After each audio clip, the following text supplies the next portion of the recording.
the world of the Elder Gods is back. We have to say goodbye to Reggie and his two retainers, whose names I just forgot.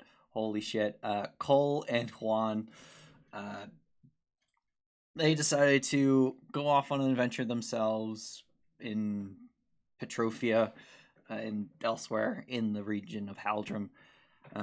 Meanwhile, Kai has been drifting from group to group in the Adventurers Guild. However, not before they did one last mission together where they managed to save all of the abducted people from the the, the wolf wares. I almost fucked that up. The wolf wares, and got a nice payout of 1,000 gold. Not each total, so you get 500 gold, Kai. Yo. Um, Nice. and one of the people rescued actually gifted Kai a staff of bird calls. Why he wanted that, I don't know, but he has it now. Meanwhile, a new traveler who has been in the Adventuring Guild for some time has gotten to a point where they're ready for a new group and are being assigned to Kai's. And shit, Adventuring Guild people. Peter, the guy at the front desk of the Adventuring Guild, has directed this individual to go meet Kai off in the cafeteria while he is eating lunch alone at a table, like the sad little man he is.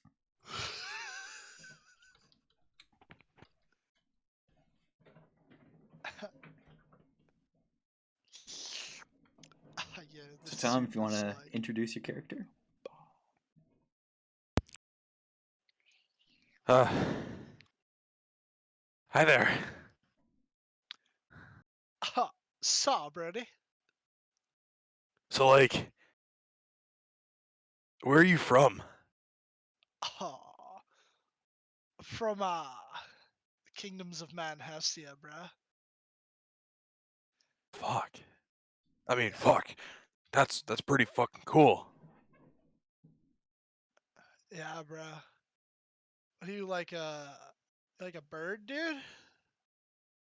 He just kind of looks at himself. I mean, I think. Yeah. Nice. You want to like have a drink or something? I mean, like, yeah, it's like lunchtime. I could go for like a Mai Tai or something. Awesome. First one's on me. It's actually 8 in the morning. Alright, fucking Started call it it a off with a breakfast good mimosa. day. Yeah. Never mind. I'll get a breakfast mimosa. Yeah. No, you've probably been sitting here drinking all night, so. He's not that depressed. Everyone you've ever known has left you. Maybe he's a little bit depressed. Also, when you are looking at my character, how tall are you? He's a dwarf. Yeah, dwarvish height.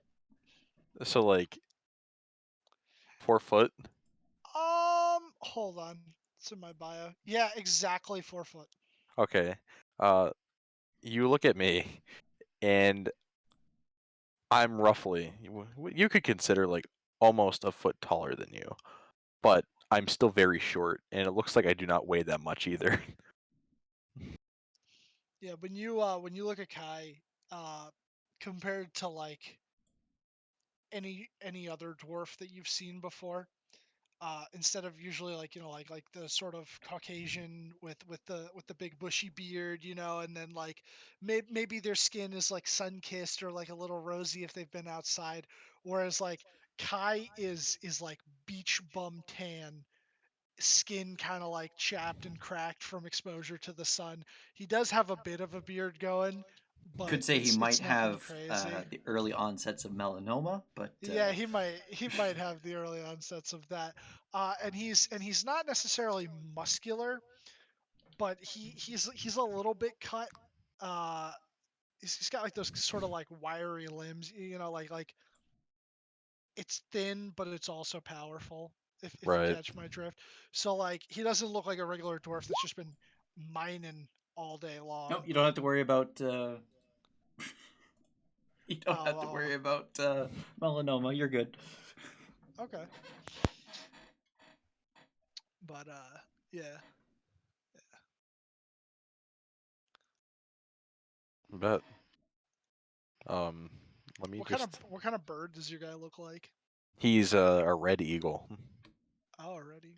Okay. Yeah. 1 second. You and eagles. I like eagles.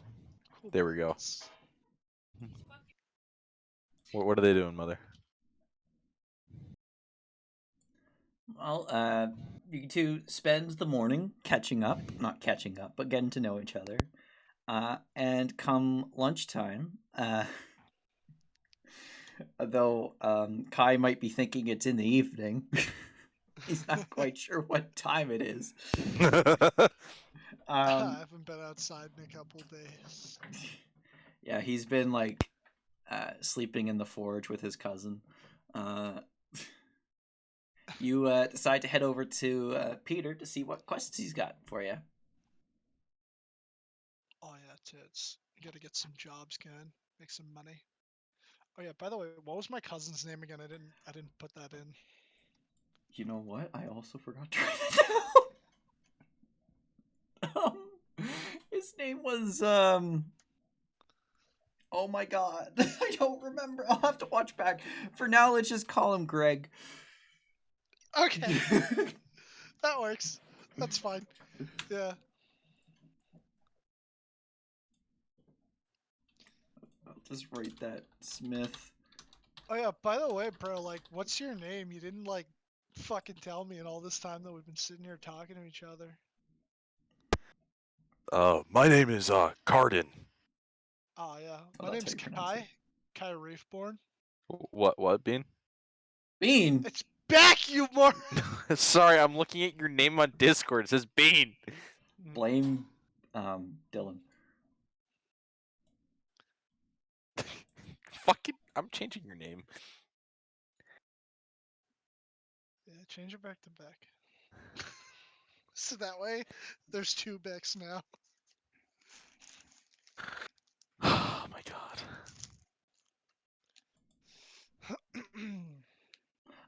Actually, what companion do you currently have with you, Garden? I would have my companion of the land. Ruffian. I see. Yes. All right. So you head over to Peter at the front desk, the halfling, who's gotten a lot more accustomed to his job now that he's been on the job for a bit over a month now. He looks over at the two of you. He doesn't have to look up because you two are pretty much his height, although slightly taller. He looks over at you and he's like, "Oh, I see, Cardin, you met Kai.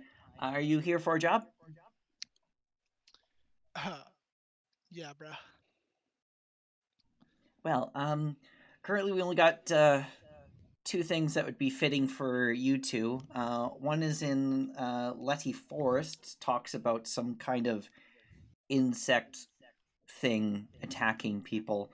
And then there is an expedition out of Arboris that they want to explore a cave they found with air coming out of it. They want to see if they can find the source of wherever this air is coming from.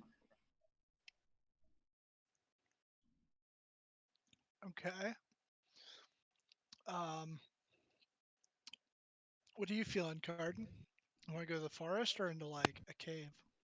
Well, like, I already live in the forest, so nothing new to me. You'll be quite at home at Lettie Forest. You live in the outskirts of Arboris. Fuck it, why don't we go to something I'm familiar with first? All right, tits. Yeah, that makes sense. Probably be like easier for you, right? Definitely. I'll beat you there. Also, We recommend that you travel together. Because if something happens to one of you and you don't have any way of contacting each other, then never split the party. He actually points up at a sign that's above his desk. Rule number 1: never split the party. How many times you've broken that? um, Yeah. So, by the way, have you met Ruffian? No, I don't think I've had the pleasure. You want to describe Ruffian? Yes, I will. As I say this, a small dog comes out from behind me. What kind of dog? A pit bull. Oh. Yeah. And just sits right next to me and looks at you. Oh, Looks super friendly. radical. But, like, if you piss him off, there will be trouble. Yes. Retcon. German Shepherd. German Shepherd. Like it. Woof. Woof. Yeah. Okay. So the three of you head out to the streets of Midwell. Actually, do you want to buy any supplies first? You can buy pretty much anything at the Adventurers Guild. Well, It's about a day's travel to Arboris from Midwall. You got any food? Actually, I don't have like any. So I was running with this guy named Reggie. Pretty chill. He had these two retainers, Carlos and Juan. Right. Close And enough. we were like coming back from this other place with these other two people that we were working with. I think like one was a chick, but the other one was like a gelatinous ooze that was sentient. Really weird. And as we were coming back, we like got jumped by some people on the side of the road. Oh my god. Hold on, I know their names. He like stops for a second and thinks about it. Yeah. Cheap Cheap. He was Kenku, and he had his three little kobold buddies, Tally, Mally, and Bally. Yeah. Oh wow.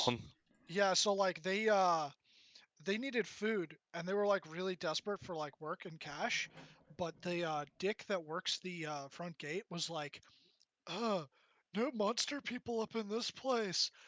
And then we came by and we were like, oh, fuck you, bruh. So then they came with us and yeah, they work here now. Actually, I haven't seen them in a while. Cardin, you've actually heard of Three Kobolds and a Kenku, which is actually their group name, making some huge waves in the Adventuring Guild. They're actually one of the more successful new adventurers that have recently joined. It's currently rumored that they're off in Draconic Flaga Flovia, dealing with some dragons who are causing some issues with some politic problems. I've actually heard of those people. They're actually pretty good at what they fucking do. They're dealing with some rather dangerous business at the moment. If you look behind you by the door, there's actually a little leaderboard. Am I on this leaderboard? The two of you are currently in the it's not like, because like the first like top 10 spots, two kobolds and Kenku are at number 4, but you two are still not really an official group yet. But you see where Kai's name is, you see every group member they've had has been scratched off. And you're on a separate piece of paper that's attached to the board, along with a bunch of other groups, because you guys aren't important enough to have your own little plaque that moves up and down on the board yet. Right. But Three Kobolds and a Kenku have really climbed the ranks in this. You could say Yeah, I've they've got been like a doing real shit eye for every day, talent. other than once every 2 weeks.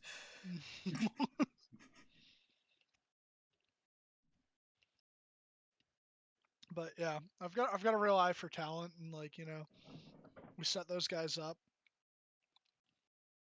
Hopefully, like their heads don't get too big and they don't like remember their homie.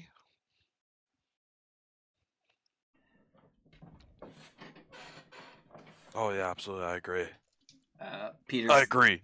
Peter slides across the desk the little information about the quest in Lettie Forest. Basic stuff. It's like reward from the residents of Arboris, 200 gold each.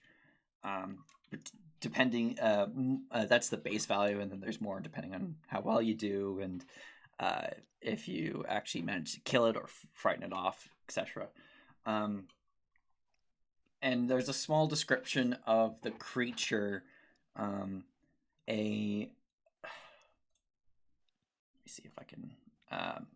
It's a large monstrosity of some sort. They're not entirely sure. It's very insect-like, Right.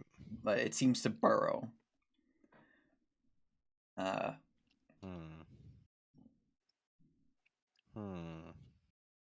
it also seems to be hiding deep in the forest too. But it adventures towards the edges to hunt for prey. So you might have to go deep inside the forest in order to find it. Well, I know that forest like the back of my hand. We'll find it. You know the mid part of the forest pretty well, but not like the deep forest, because no one really goes in there. There's a lot of... They're not supposed to. No one's really gone in there and come back. Right. Well. But you might have to approach that area to get this thing. Right. Yeah. Fuck. Oh, So- he'll also, Peter remembers he'll take out a little package. He puts it on the desk, and you see like this long cylindrical package. Cardin, you immediately recognize it. It's a bundle of arrows. So add another 20 arrows to your pack. Give me those. I was. Thank you. You're welcome. I didn't want to have to send my dog after you. No, bro, you can't be sending dogs after Peter. You see him like slowly. Actually, what's your guys' passives? Pass 13. 16. Kai, you see you see Peter slowly move his hand under the desk like he's reaching for some button, but it's not urgent. But like it seems like he's ready to press a oh god, help me button. What? This is all he was gonna do. Ruffian. Roll over.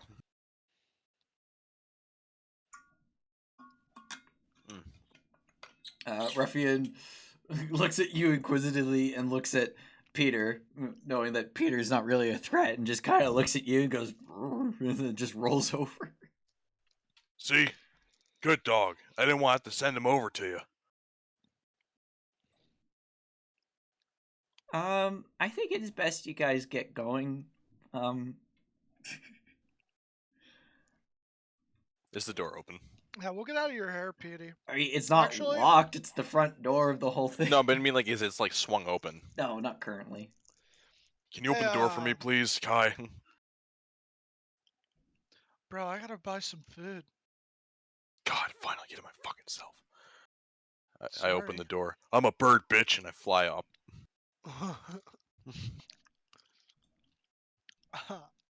I'll look over at Petey. Your dog just walks outside after you and looks up and is like, ooh.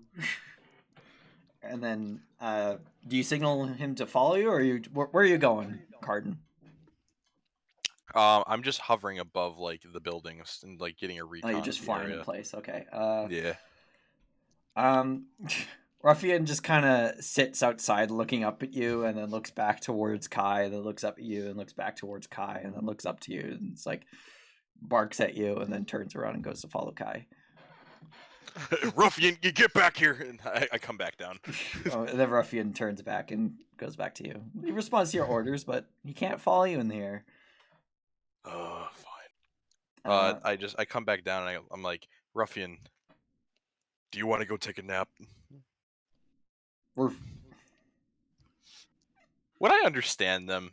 Like not language wise, but like gesture wise. Yeah, you get the feeling that like Ruffian would be fine with taking a break. He's not tired, but he's okay. He could go and take some rest. Perfect. All right, buddy, go take a nap somewhere safe. All right. Yeah. In part 2. He starts running off into the streets, and you're not quite sure where he's going, but you know he'll be fine. As soon as this happens, I just fucking scream at the top of my lungs while like looking up in the sky.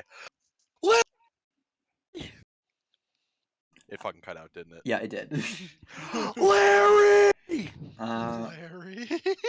You don't have to wait long. In about 5 minutes, you hear a screech, and a small shadow appears on the ground, slowly getting bigger, and something swoops down from above and lands nicely on your shoulder. Hello, Larry. Kai, how's your shopping trip going? Yeah, I was gonna say while he was doing all this, I was just gonna buy 10 rations. Let me look up the price of a ration.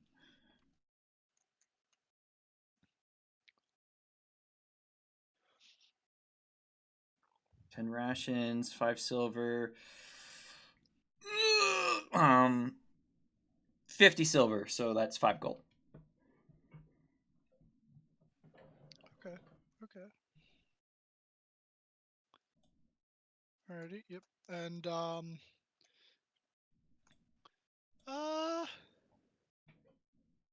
he'll get because I don't have a thing on here for it. He'll buy fuck it, 20 arrows. Arrows. How much is 20 arrows? Because I got a short bow and I don't have like any on my sheet. 5 copper pieces, so 20 copper pieces. That's, oh my god. So 10 copper is 1 silver. 1 silver, so 2 silver. 2 silver. Okay. Yep. Alrighty. And yeah, that's it. That's all he gets, and he'll head outside. All right. You see Cardin's dog is gone, and you see a bird on his shoulder. Do you want to quickly describe your bird? You see a bird sitting on the bird's shoulder. He is what looks like to be a bigger version of a raven. And he has the eyes. And I'm gonna put his icon on the Right. Oh, yep, there he is. You want Yep, some there. fuck? I don't know how to enlarge it, make everyone see it pretty big. God, yeah. How do I expand it? Hold on. That's something I do. Is it Shift Z? Yeah, There we go. It's a horny bird. Becky, let me smash. Stick, need stick, got stick, want stick. Becky, let me smash.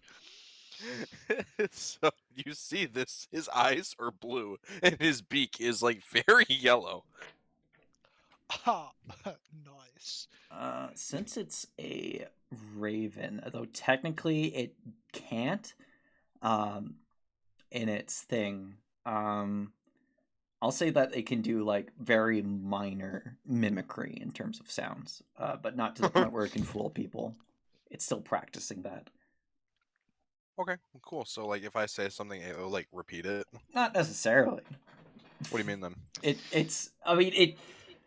It will do what it wants. It like if you tell it to, it will, but like it won't be like a parrot and repeat everything you say. Oh, okay. Yeah, ravens and crows are capable of some form of mimicry, but it's not at all like how a parrot does. They can they understand economics though, which is kind of scary. They do? They also know how to use tools. Let's go. Yeah. Corvids they're are incredibly fucking intelligent. super smart. Yep. Yeah. What the fuck? Yeah, they did like a whole thing with a guy who put on a mask and he would like come in and like harass them, and then they like I think it was like after another generation of them had been introduced that someone else wore that same mask and then they all together attacked the man in the mask because they remembered. Yeah, if you make an enemy of a crow or a raven, they will remember. They will tell all their friends, and their friends will tell all their friends, and you're fucked because now you've got a murder of crows after you. Or a I melancholy of ravens. Is it a I melancholy? can, Yes. bro. I'm sorry. The first thing that came to mind is like we're in combat and like him and I are getting fucked up. All of a sudden, the final countdown starts playing, and an entire army or a Actually, it's fucking armada unkindness of birds. or conspiracy for ravens. Anyways, Tom, continue. No, I'm just like it's just a whole armada of fucking birds, and the final countdown is playing, and like both him and I are about to fucking die. I'll roll a D1000 if anything comes to that, and if it's 1,000, then yeah, sure, The final Larry can come countdown. in with his armada. Because that sounds fucking awesome. Yeah, exactly. And But you it's have a to play the low final chance. countdown. It's Yeah, not gonna happen every time, but it might happen.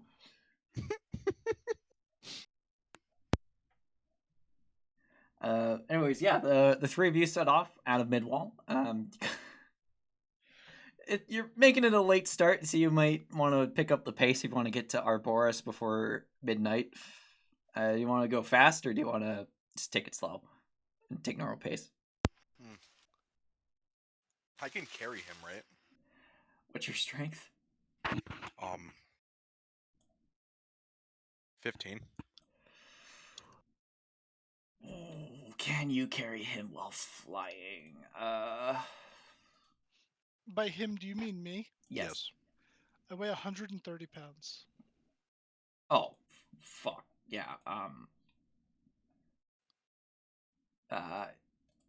You will get a point of exhaustion, Cardin, but you'll be able to get to Arboris before like 10, 11. All right. Yeah, that's okay. So, how long would it take before I get like the point of exhaustion? Um, it's just the exertion of doing it will get you the exhaustion. Like if you do it for like Yeah. just out of midwall, you won't get it. But like it's doing it over a long period of time is what will do it. It doesn't really matter the distance. Yeah, like I think like even if you did it like halfway, it would still get you exhaustion because it's Like like you'll be tired if you did it out of midwall. You might as well go the full distance. Plus, it's probably not safe. You know, it's not really safe to go deep into the forest late at night, anyways. Right. Okay, so then like we're not gonna we're gonna rest by the time I even get there, anyways. Yeah, Right.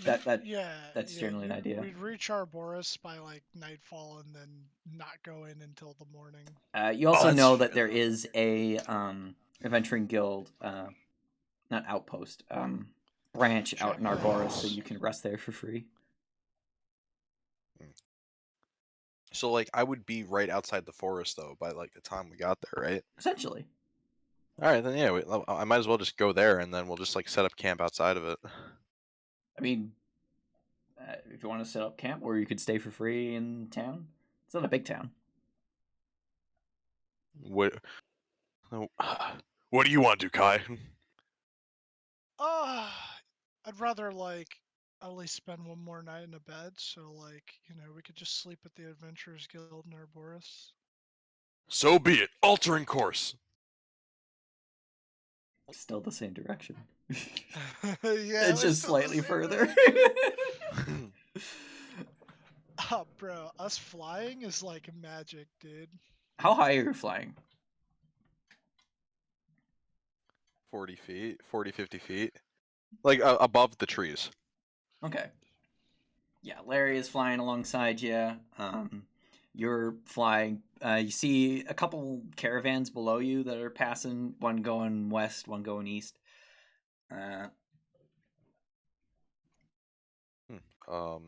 But yeah, you fly in Burris. It's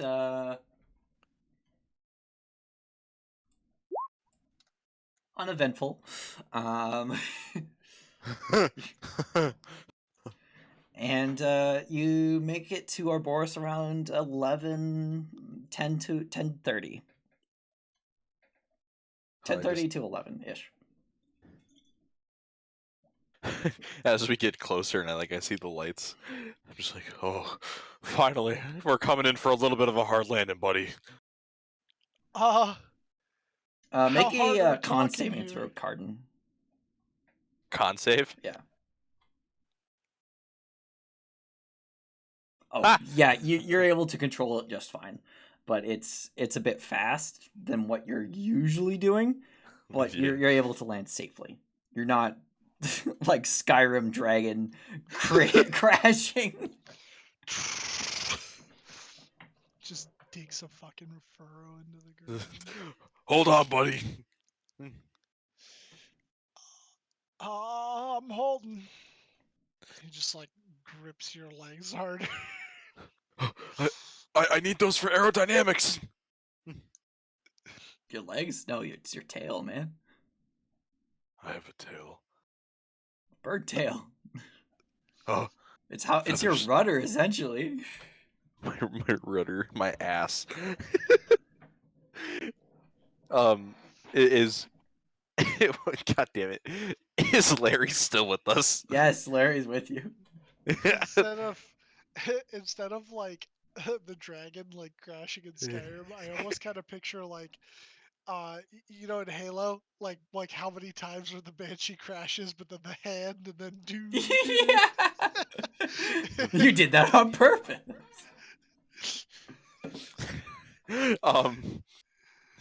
Larry, did you enjoy the flight? I'm not gonna do that again. Larry is a little tired, but oh yeah, it's not an eagle; it's a fucking crow. Fuck. It's a raven. A raven, yeah. No, oh god. Yeah. You're like tired, and yeah, you're tired. You head off to the Adventuring Guild. You get inside. There's a half-elven woman sitting there reading a magazine, and then her feet's up on the front desk, and like you see her kind of like poke her eyes up over the paper and looks at you. It's like, "Are you Adventuring Guild members?" Saw do that? Yeah, we are. Yes. All right, bunks are on the second floor. She goes back to reading her book. Is this an attractive woman? I mean, she's you're 18, although for a Eric Cochra, that's actually decently old. I'd say she's about in her mid to late 30s, but that's for a half elf, so she's like mid 20s for a human. It's time. Decently attractive, but very uninterested right now. I know you're trying to give me signs as the GM, but I have to make my moves. Oh my god.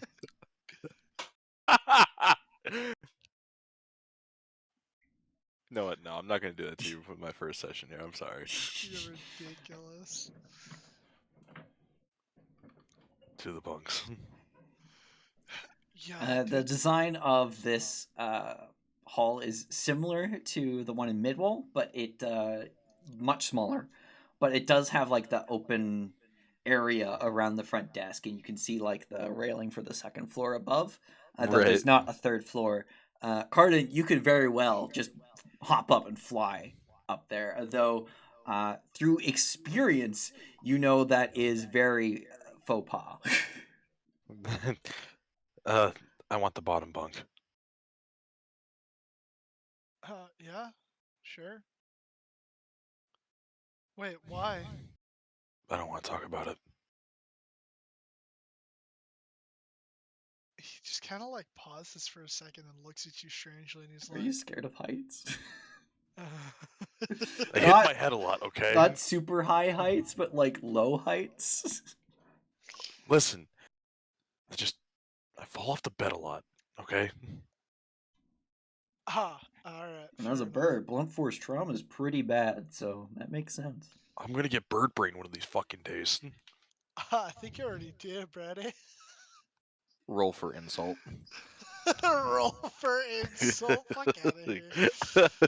He'll head up and he'll take the Kai, top. with your experience with seagulls, you know bird brain is a very serious condition that is not to be joked about. Is that your character? Oh, have you not seen my character before? No! Yeah, dude. That's him. He's going. He's just. Ah! I hate it. I hate it so much. I had to go everywhere for that. That guy, the picture of him, apparently he's like an Olympics surfer. I'm not even He joking. is? Yeah. You guys get some rest. Bit hungry. You didn't stop for food, but that's fine. You'll get some in breakfast.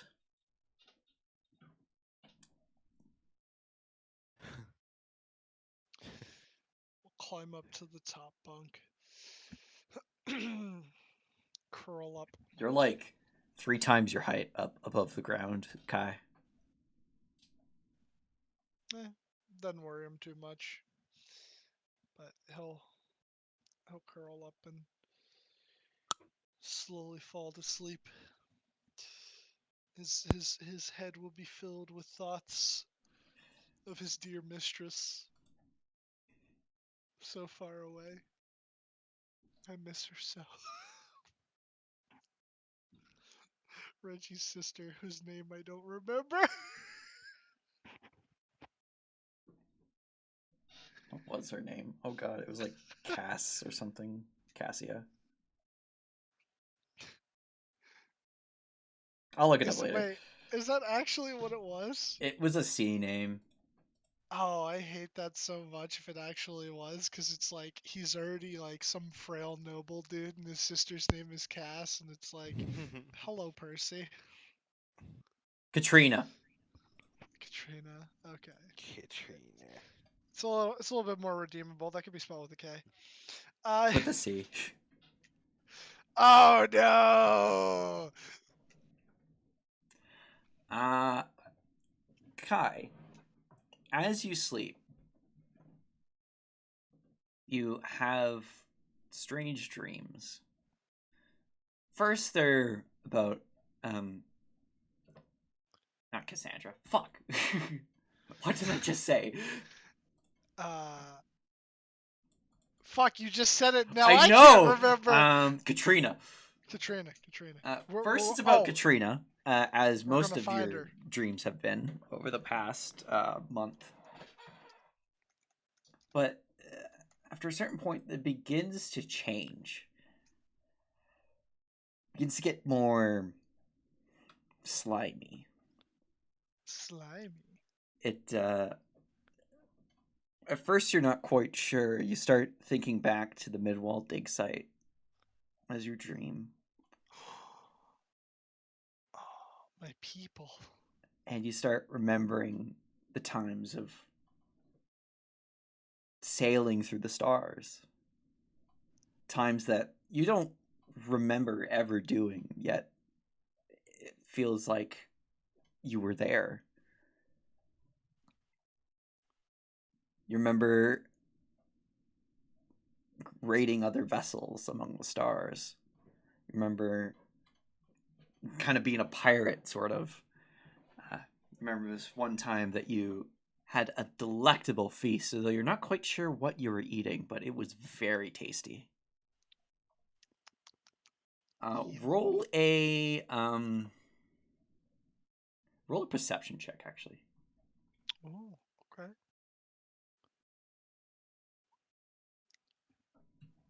Through the haze of this memory that you have. You realize that you're holding on to something while you're chewing. You're like, oh, dude, is that a burger or something? It's like, but then like you feel some warmth from it, and it's not like the warmth of like food. It's like the warmth of a person. You feel hair along your hands, and you look down. You see your mouth is like currently enveloping part of the skull of someone, and you're just slurping away the insides of the head. You realize you're eating someone's brain, and you wake up. 7 a.m. Whoa. That was not tubular.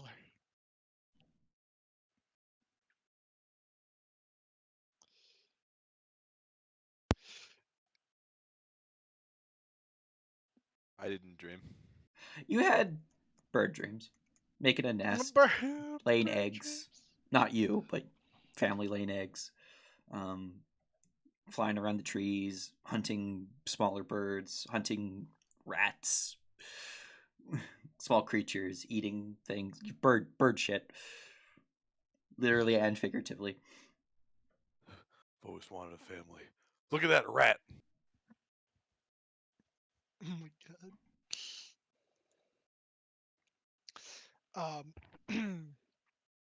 Kyle climb on down from the bunk. I'll give it a stretch.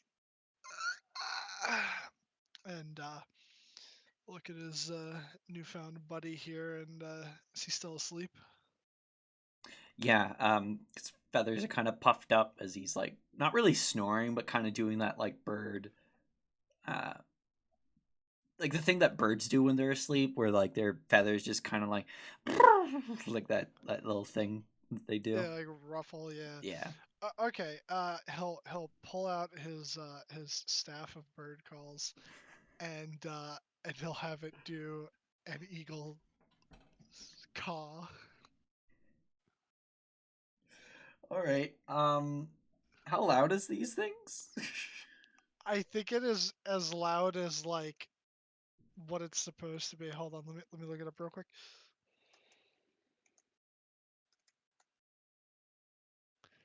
Staff, bird calls.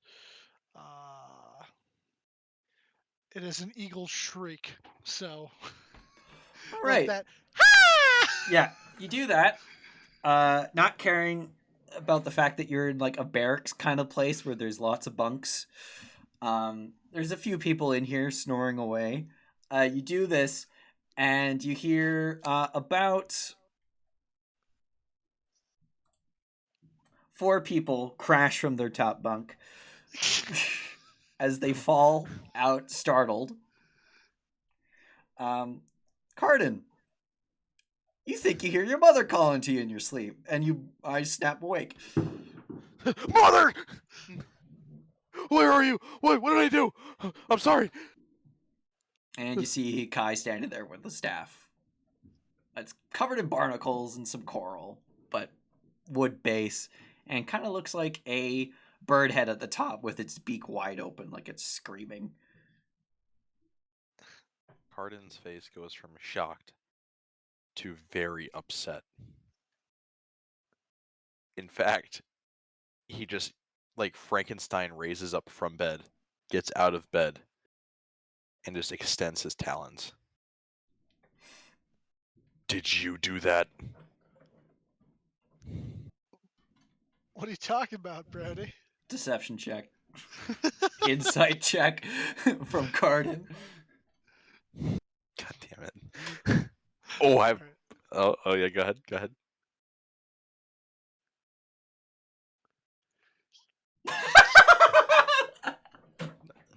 Yeah, I'll do it to GM. Ah. Oh. That's actually pretty bad for you. All right. He's lying. He knows exactly what you're talking about. Wait, did he roll worse than me? He rolled a 1. He actually rolled 2, but he has a -1. Not quite a natural one, but just as bad. Yeah, he's lying, but you get the feeling that it was meant as a joke and not something malicious.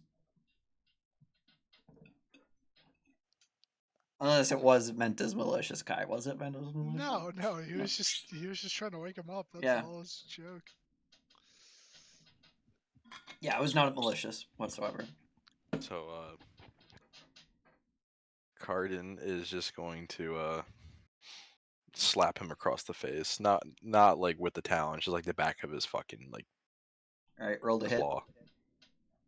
What would I roll? Just d20, add your strength. D20 plus. Strength check, basically. Oh, just a strength check? Yeah. What is your AC, Kai? 12. 12. Don't need to roll damage. Your slap is decent. It stings, but it's not anything major. Wait, are you just GM rolling? I didn't mean to. I meant to.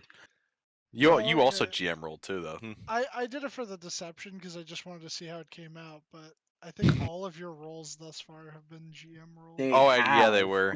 Oh shit, I didn't I even just realize that. Yeah.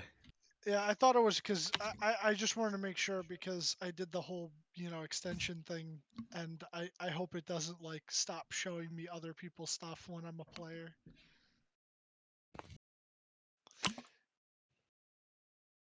Yeah. So Cardin just kind of backhands you and is like, "Don't fucking do that again."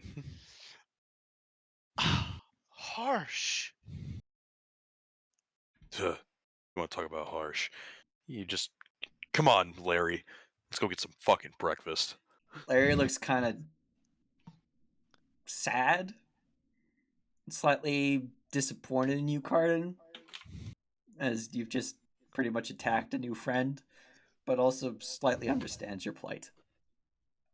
Thanks, Larry. We're going to get some breakfast. It's on me, Larry. Larry. Larry tilts its head, and Larry knows that it's free.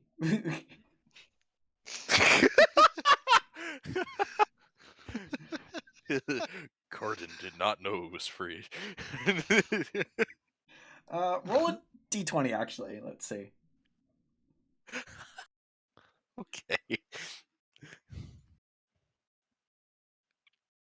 Okay, yeah. You've been leaving some copper pieces on the table whenever you're done eating, thinking that's how you pay, because there's no one there to actually take money. So you've just been leaving it on the table. Very good. It's on me. If it was much lower, I'd say it was gold. Oh my god. What if it was a D20? Or sorry, 20? 20, yeah.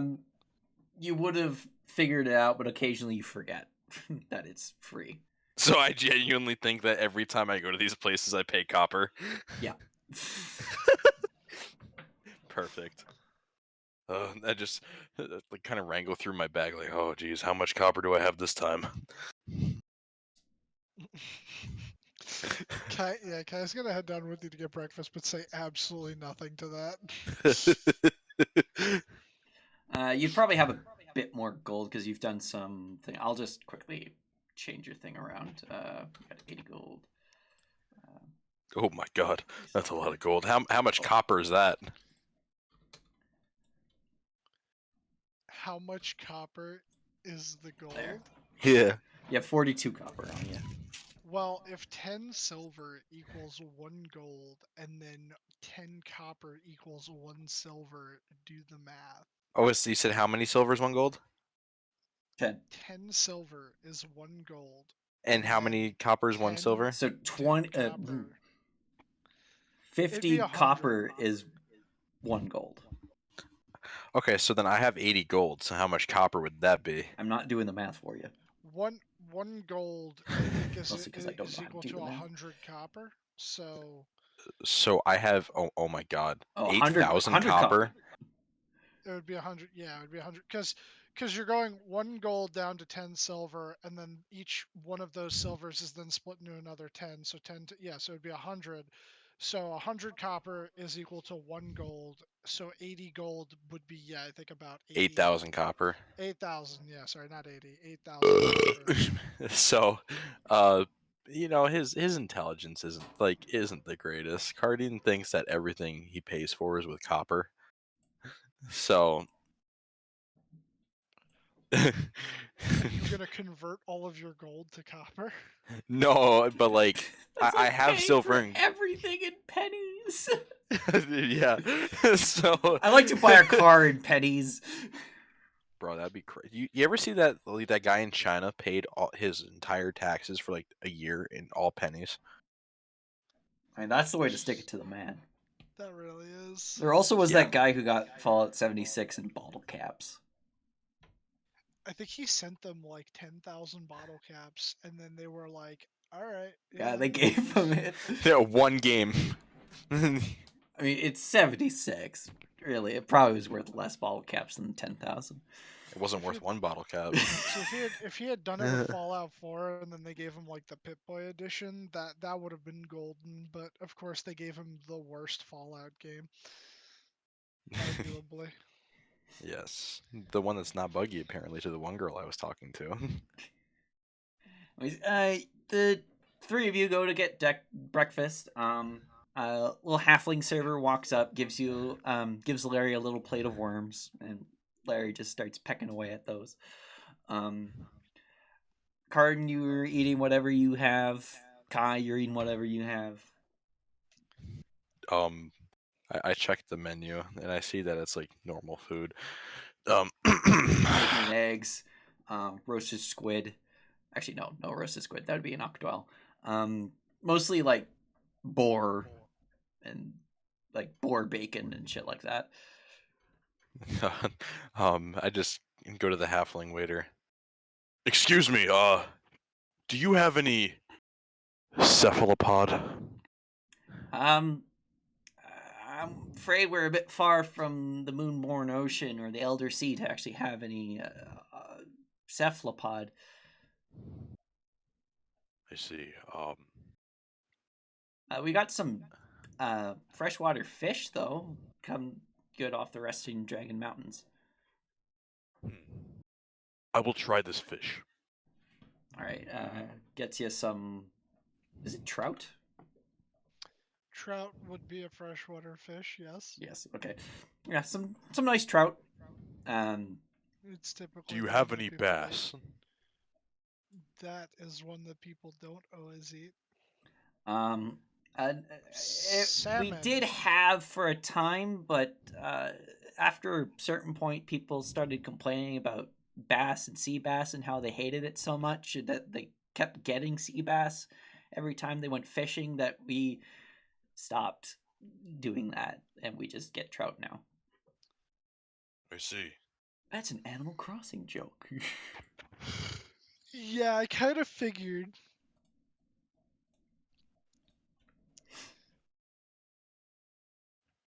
But yeah, salmon. Salmon's another freshwater one that people eat a lot. I mean, yes, but actually no. It's both fresh and salt. Eh.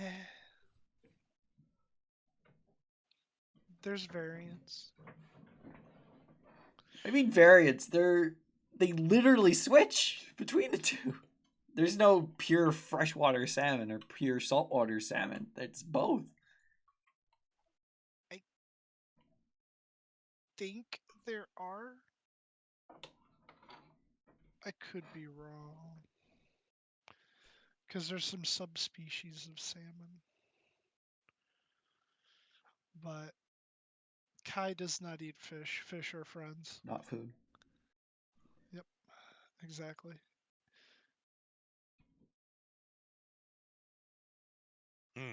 That's why he eats plenty of bacon.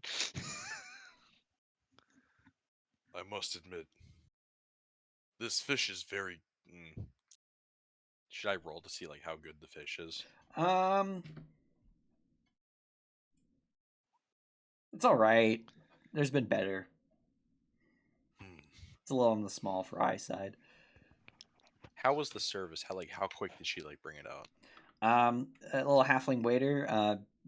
She's like pretty much skating around this place, serving everyone as fast as possible. Like halflings do breakfast so good.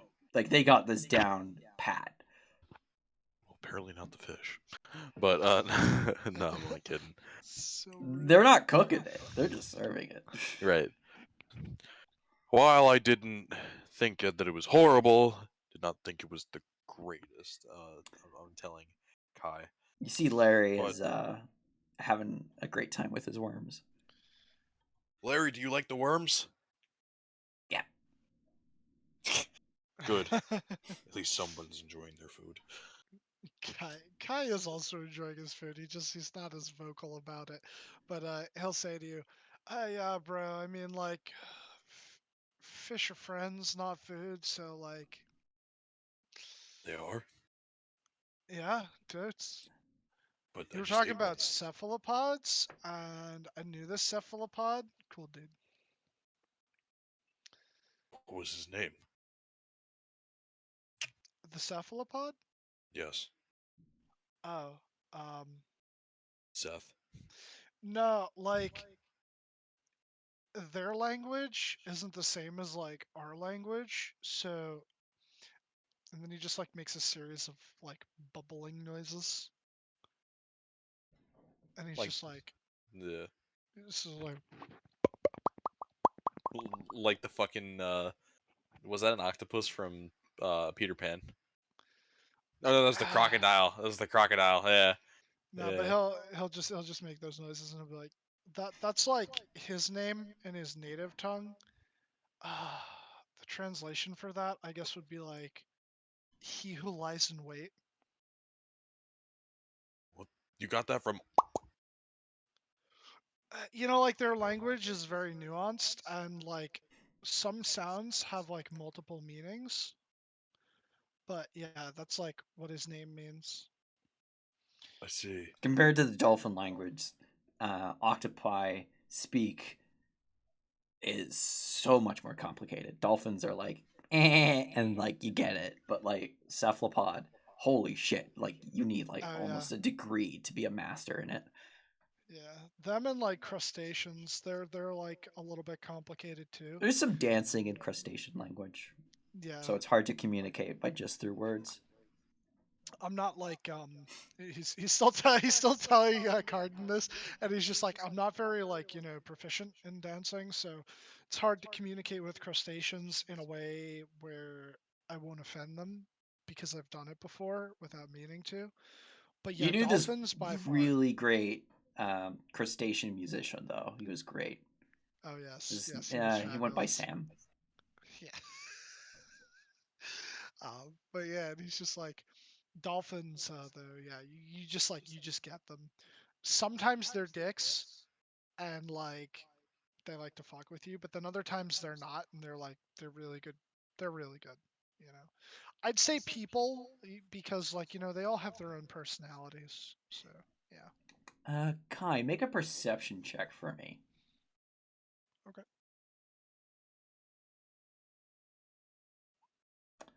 Maybe in secrets. Okay. As you're having this conversation with not Tom Carden, you notice behind him as you're looking at him at a faraway table. There's someone holding a newspaper, and like you see like some ears kind of point up above them, and for a second you're not quite sure what kind of species would have those ears, and then you're like, those are dog ears. And they look a Oh. lot like ruffian's ears, but you're not sure. And like the ears just kind of twitch a little bit as you kind of stutter in your speak, and the page falls and the ears are gone and you don't know where it went. Okay. That's it though. Okay. Uh, but yeah. Um. So if you're done with breakfast, we should probably get going. You said you know this forest like the back of your hand, so should make things easy. Yeah, absolutely. Let's get going. It gave you general directions of where to go to start heading in that direction. Start in Arboris, head north, find the weird stump that looks like that kind of, if you look at it at the right angle, it looks like the god Kiddaman in the right light, and then continue on slightly northeast from there.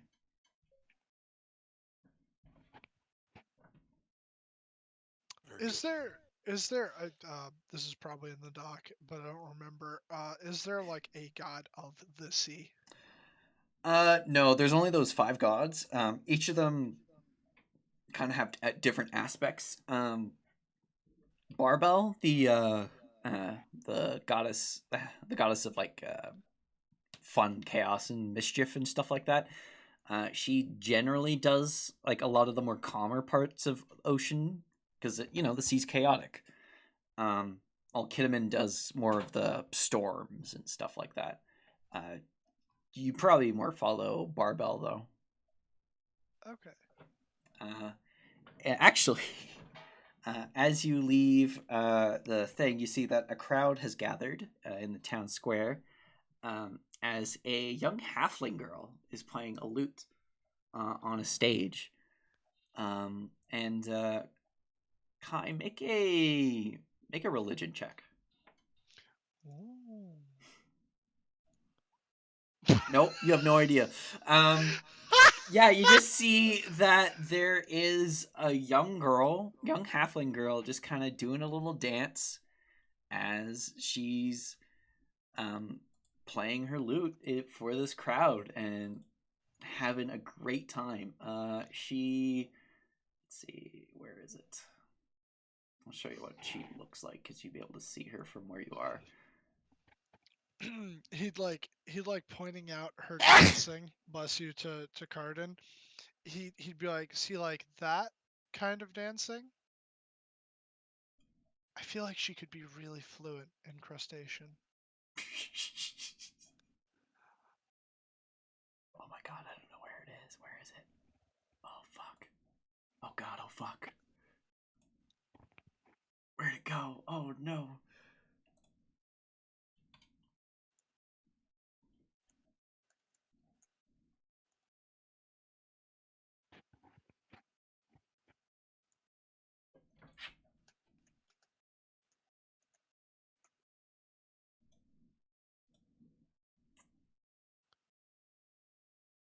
Oh no, I don't think it's liking this. It's not liking this.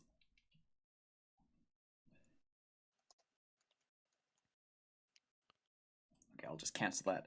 Um, I'll just send you guys the picture of it, of what she looks like.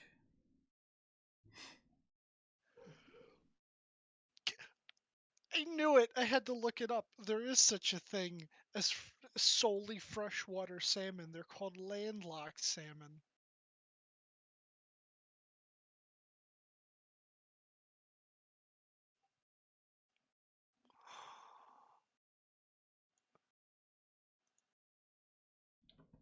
Ah. Garden, you don't recognize this halfling at all. Unless, what god do you follow? What god do I follow? Yeah, like you're a lime. Oh, you probably more lean towards Eldrin. Yeah.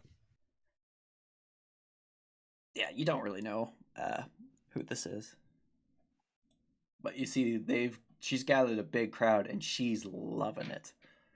Right. And not really interested in that at the moment, unless you are. You want to go check that out, or do you want to head off into the forest and do your quest?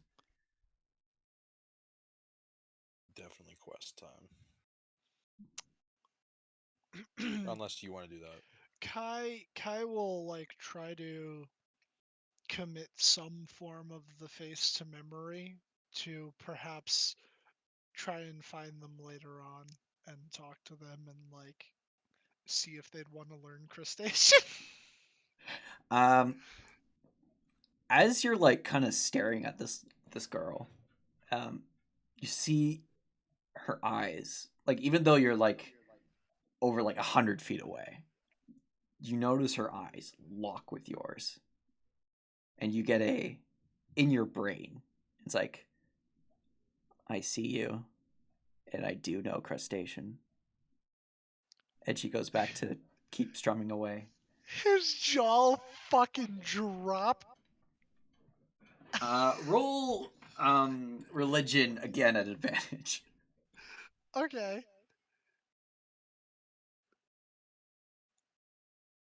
Ooh, You're what not is it? sure, but you're fairly certain that that might be Barbell. She usually takes on the form of a young halfling girl and like puts on little concerts around Haldrim for fun because she Oh my absolutely God. loves making people laugh and have joy like that. Yeah, his jaw will just drop, and he does, he's actually very happy about that. He's glad that someone else speaks crustacean, and he'll like he's not exactly sure if it'll work, but he'll think in her general direction and be like, one of these days, teach me your ways. I need to learn how to speak better so that I don't offend them. Just roll a d20 for me. Okay.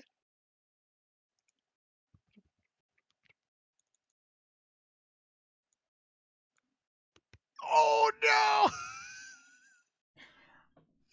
Roll it again because it's a halfling. What? It's halfling based, basically. No. Okay. Um, not really thinking it through. You think it instead of praying it.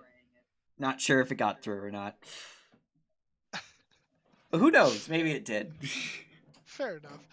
Um, yeah, he'll turn towards Cardin. He'll be like, "All right, yeah, to the woods." Oh, let's go. Alright, Cardin, do you want to Yes. make a survival check for me? Yes. You can have Larry help you if you so wish. I'm already proficient, so unless you want to help me. It's your bird. Oh, yeah, you also have Oh, Kai. Larry can help me, right? What is he making? Yeah, Larry would be good for like flying up above the trees and like looking around while you kind of stay below and walk with Kai. Sorry, Larry, what check are you making? Survival. survival. Oh, he'll guidance. Perfect. Larry, go above the trees and tell me if you see anything out of the ordinary, buddy.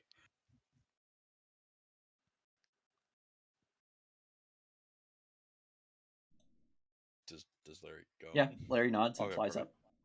Perfect. All right, so now because Larry's doing that, do I get advantage on that?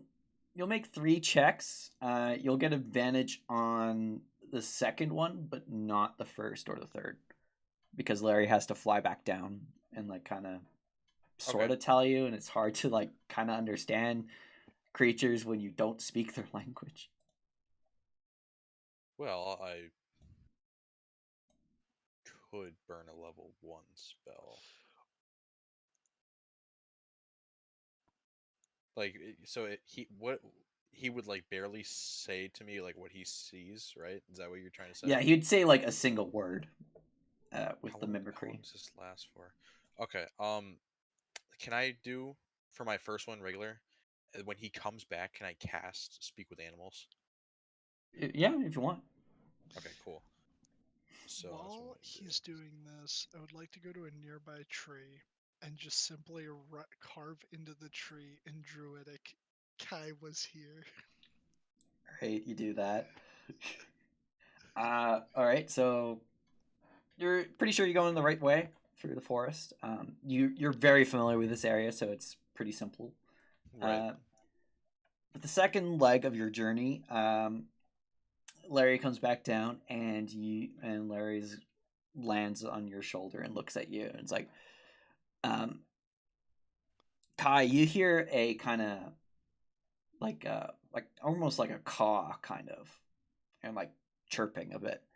But Cardin, you, since you've cast it, you just hear. So have you cast the spell? Can I talk to you Yes. now? Are you actually Yes. understanding me? Okay, that's great. Oh man, it's such a pain that you don't understand me all the time. Like you're a bird, you're big bird, but you don't understand us. That's so weird.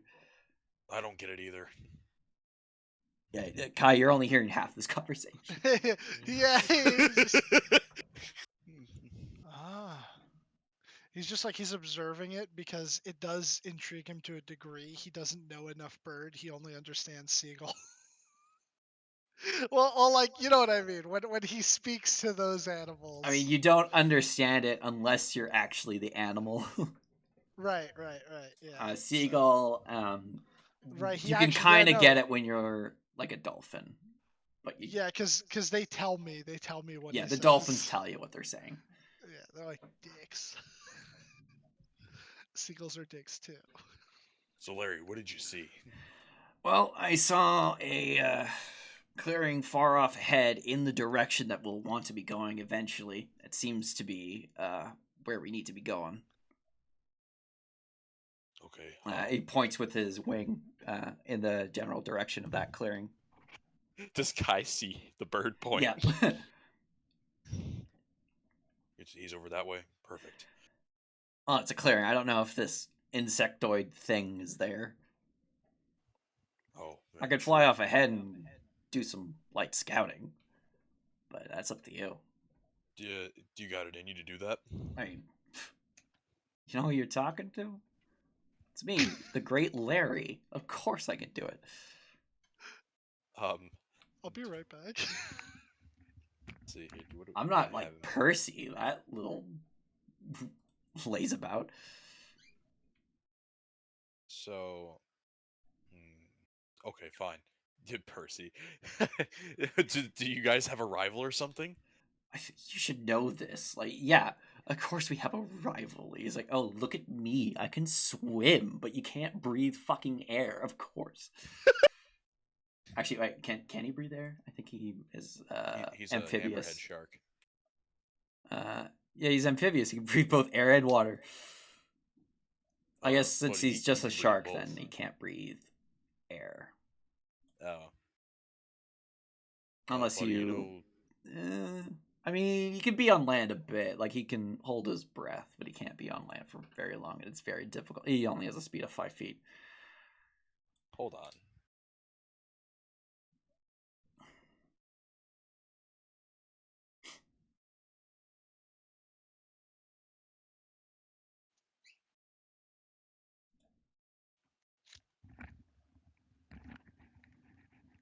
Adventures of the Great Larry.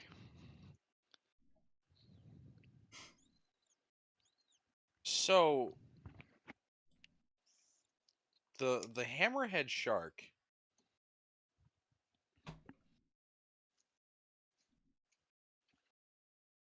Are you asking Kai this, or are you just talking about sharks I'm in general? talking about it in general. So, it says, oh Jesus. You want to be looking at Beast of the Sea, like you're... Because that's a completely different creature than the... This is true. Okay, let me look at that real quick. It's amphibious. It breathes both air and water. So it's the primal companion. Yeah. Beast of the Sea. You could also just click on Percy. Oh yeah, you know what? You're totally right about that. The beast can both breathe air and water. Yeah. So yeah, he can... I guess Larry would know this. It's like, oh, look at me. I can breathe both air and water, but like I can only move a little bit on land. Oh man, what a piece of shit that guy. Well, I always appreciate all three of your guys' help. Yeah, but Larry's like, oh, not Larry, me, I'm Larry. Oh, fuck. Percy's like, but you can't breathe underwater. I'm the only one that can do both. He's very, very show offy. Kind of, Kai, you see like his feathers, Larry's feathers get ruffled a bit, and just kind of almost like he's scoffing at something. It's like, and kind of in a huff, Larry muttering to himself, takes off and flies off in the direction of the clearing. Ah, what a nice conversation. He just looks back at Kai. So, he told me that there is a clearing up ahead, but so far he can't see anything, but he's gonna go up there and scout again. Make the next 2 survival checks at advantage, because you know the general direction now. Perfect. Oh, wow, that first one was shit. Oh, God, yeah. So you start making your way. You think you see the stump that kind of looks like Kinnaman in a certain light. So you kind of change directions slightly, and then you realize that you already knew the general direction. And you're like, wait a minute, why did we change directions? And so you're able to course correct and head back towards the clearing. So it adds like another 30 minutes to your journey, but you're able to get there pretty quickly. It's about midday as you get into the clearing. And as you do, I'll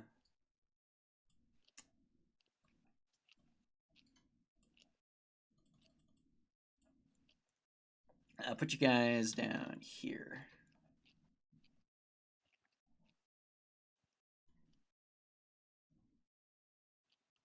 Whereabouts? Here.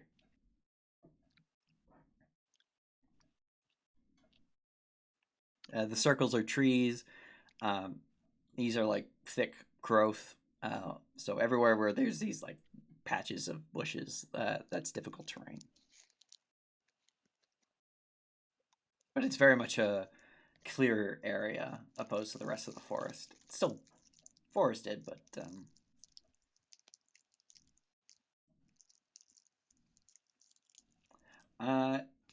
you want to make a perception check for Larry.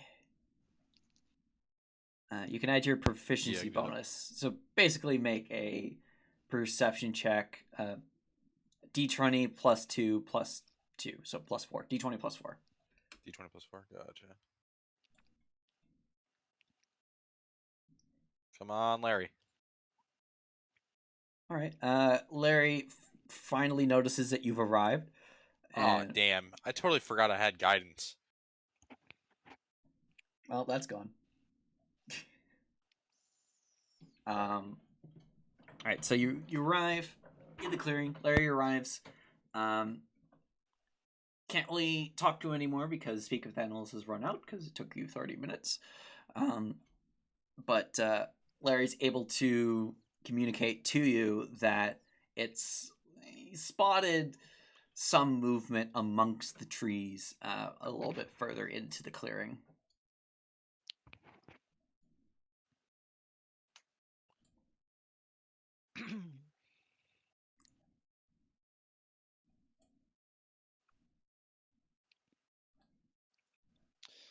So do we have like a direction? Sorry. Yeah, Larry, which way we going, buddy? Larry points further inwards. All right. This way. And, like, he points the way. All right, yeah. I'm able to move both of them, so.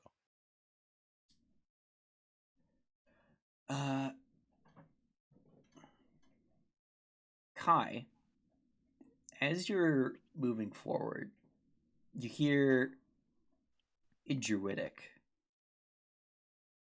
those who trespass in our forest will pay the price. Leave us be, and we'll let you go.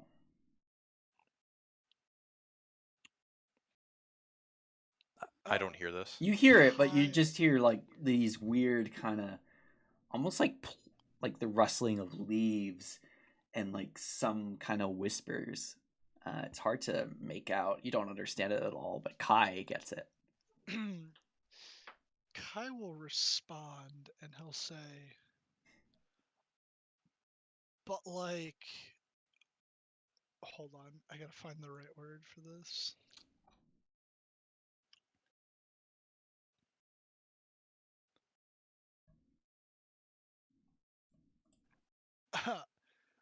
We aren't like Quimby's, bro. We respect the forest. And he'll say that in Druidic. Make a persuasion check.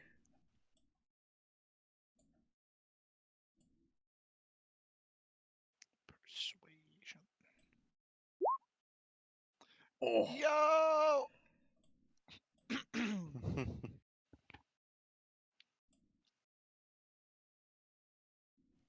right.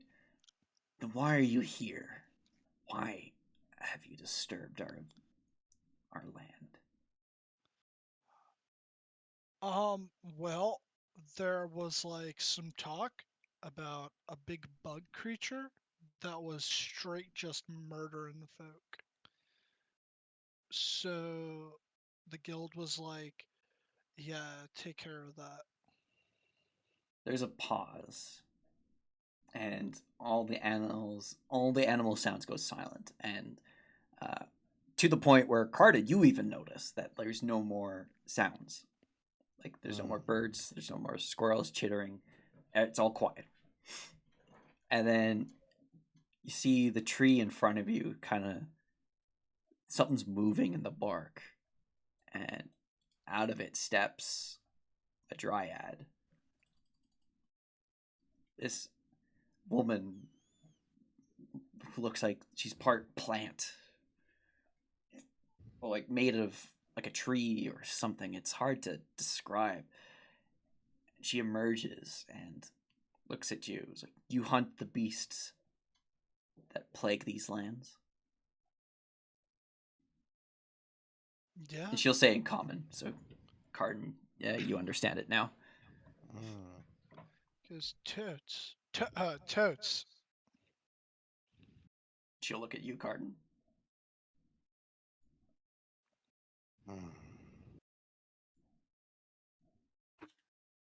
Larry. I'm like whispering to him.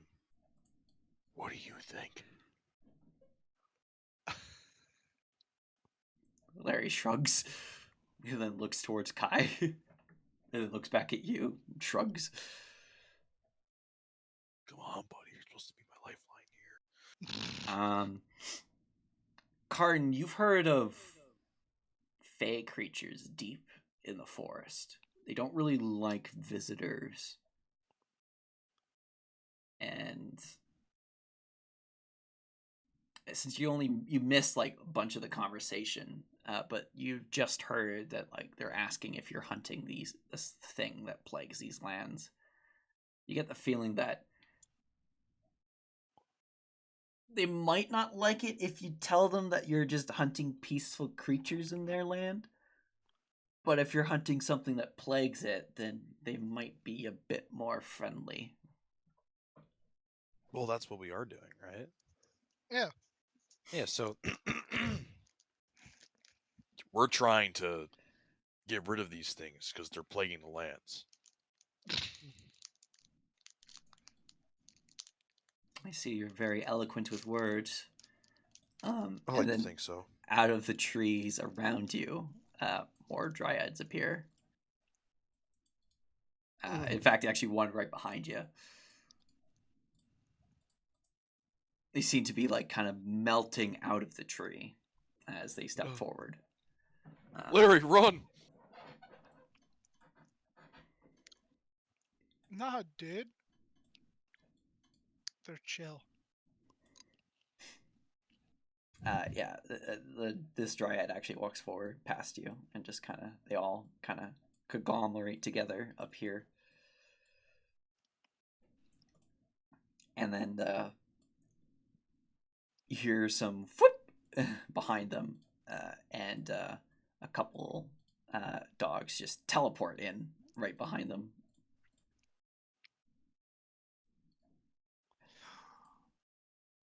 Yo! And this one steps forward.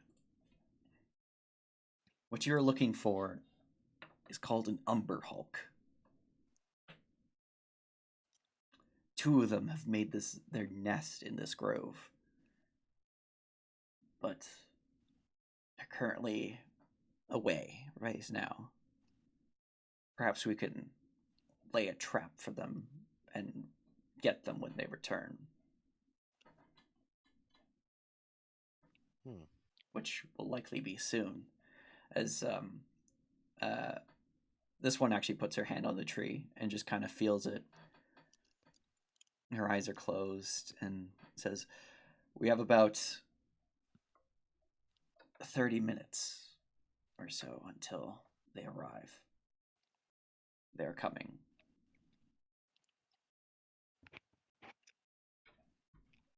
All right.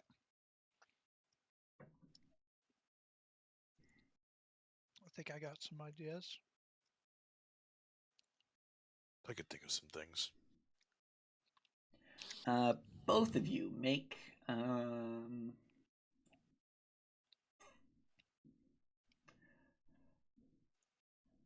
what did you end up picking, Tom? Did you pick a favored enemy or favored foe? We said enemy, right? Yeah. Yeah, so favorite enemy. Okay.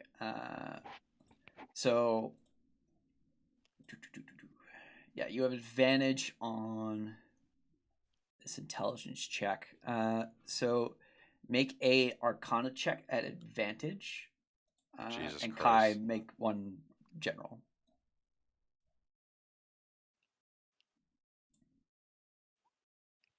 Ooh. All right. Carden, you know Umbra Hulks a bit. You've hunted some atrocities, and in fact, you hate them quite a bit. And you know that they're sensitive to tremors in the ground, and that it's a good way to get their attention. But there's also something odd about Umbra Hulks that don't really live in caves. They seem to be a bit more sensitive with their tremor sense because they're not underground. They can only feel the ground basically beneath them, so their sense of tremor, their ability to sense tremors through the ground is a little bit weakened, so it needs to be stronger in order to compensate. Right. So you know that like if they take if they take enough damage from a certain type, like bludgeoning or slashing, it will actually kind of blind them in a way for effectively until the end of their next turn. So yeah, you know that.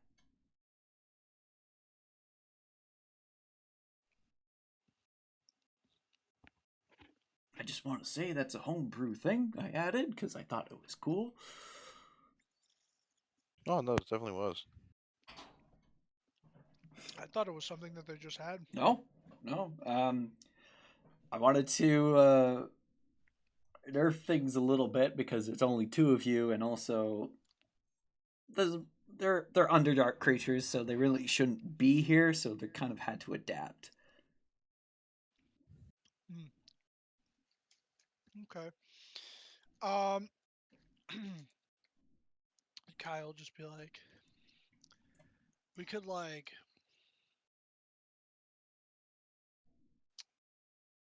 stretch some lines, like tripwires. We could.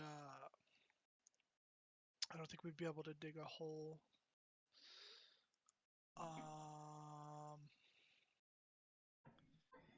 They feel stuff with like the ground, right? So maybe like y'all and he generally motions towards the dryads, just like I guess hide in the trees. Then like we could do that too. We could post up in the branches, wait for him to come, and then fuck him up. The blink dogs could lure them to a specific spot. They could be stamping around in a single area and then teleport out as soon as they see signs of the Umbra Hulks appearing. Yeah, that works. So like, ooh, how far? Hold on, I'm curious about something. 25 feet. Would I be able to like take my 50 feet of hempen rope and set up like a tripwire between these two trees? Yeah, you could. Though primarily, it seems like the way they're talking, it seems like the Umbra Hulks travel underground through the forest. So they've been Oh, burrowing. oh, I don't know enough about them. Um, Never mind. He just goes, all right. So yeah. So then I guess like we'll get up high in a tree and then you could do the blink dog thing. Blink dog. And yeah. And then when they pop up, we get them, fuck them up. The main dryad turns to you, Cardin. One who is friend with beasts. Do you have any ideas?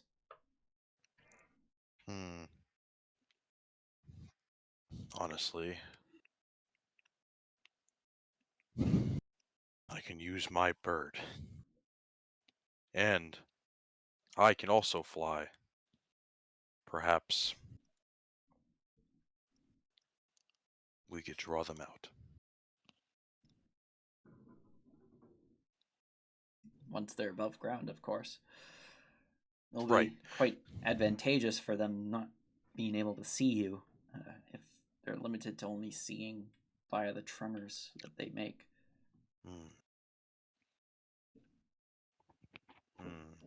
Is there anything magical about these creatures?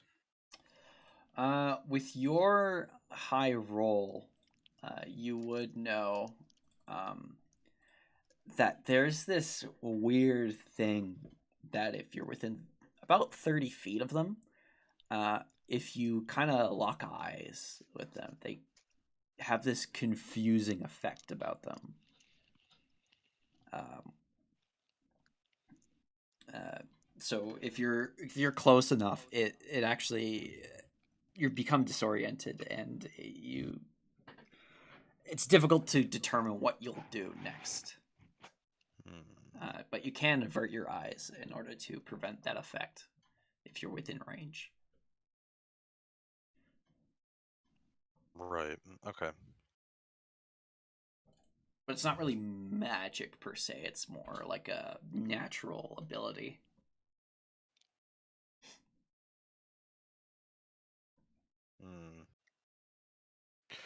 Now, would you say these creatures are like groundhogs per se? They peek their head out. No, they're more. We've seen them hunting humans off in the edge of the forest. They'll burrow up under them, and if they manage to get the drop on them, just snatch them and drag them under. But if it's a larger group, they'll come up completely up on top of the ground and start attacking them by just staying above ground. Only burrowing if they need to either escape or adjust to the situation. They seem to be fairly intelligent.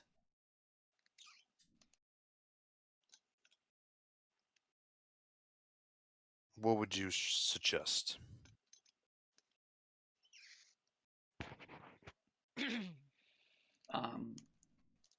We can try the plan with the blink dogs. And you and your bird kind of stay out of range. and just kind of peck at it from a distance. No pun intended. And you, one who speaks of the trees, do whatever it is you do. Okay. So yeah, you can pick an area that you want to set up this kind of ambush thing going on.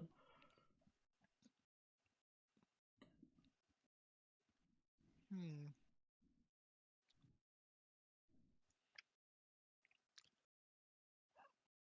Probably like, This area. yeah. Okay. So the big dogs will kind of be like marching around here.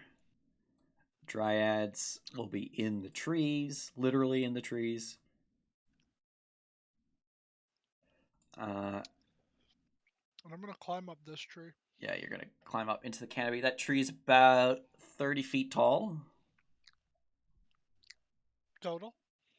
Until like the point where like sort of like the top of the trunk and the branches kind of continue upwards. Like you know where like the trunk finally splits off into all the extra branches up top, right? Yeah. Yeah, it's one of those. It's like a big oak tree essentially.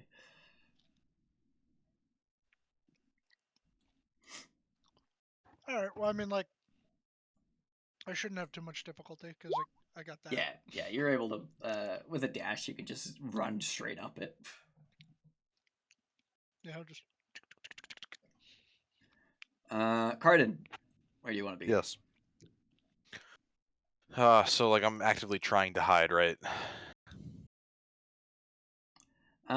You could start up in the air if you want. They won't be able to sense you up there. Perfect. Let's But let's go up to once they kind of figure out that you're up in the air, they're able to kind of open their eyes a bit. Though they try to rely on their tremor sense as much as possible. All right. I don't want to take any chances. We'll go up to the full 50 feet. Okay, yeah, you and where on the map do you want to be? Because they'll probably be appearing around here. Around here. All right. So I'm gonna be here. So I'm just gonna move here. Okay, and you're 50 feet up. So let me add a flying indication. Not quite, but that'll do. That'll do, piggy. That'll do. Okay, so you get in position, and the blink dogs start marching around, kind of just stomping their feet, and they're ready to teleport. Cardin, make a perception check. As you wish.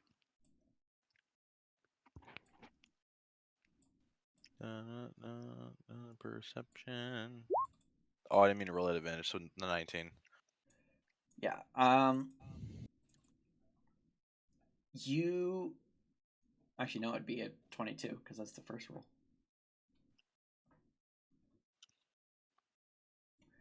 You notice to the south that the ground is starting to be slightly disturbed, as you can deduce that it is probably an Umbra Hulk burrowing straight towards the blink dogs.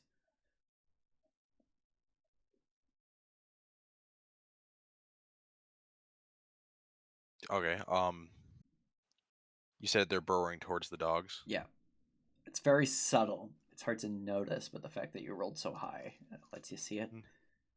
Hey, dogs! They're coming towards you! Orf. And let me see. Hulk.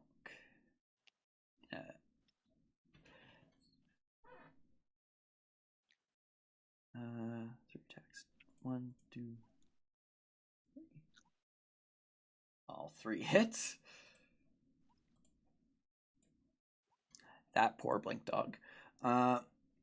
You see the ground erupt right where the blink dogs are. And 3 of them manage to teleport away, but one dog, unfortunately, is snatched is grabbed in the mandibles of the Umber Hulk that burst out of the ground. And so these little guys manage to teleport further away. But this one unfortunately perishes.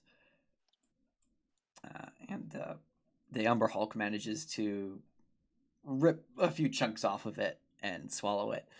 Everyone roll initiative. Oh shit.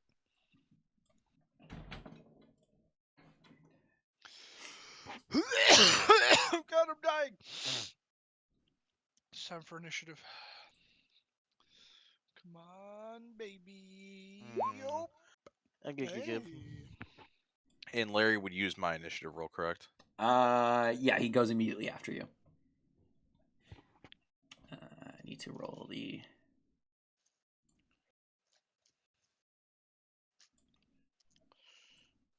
Kingdom underground. Dwarven forge.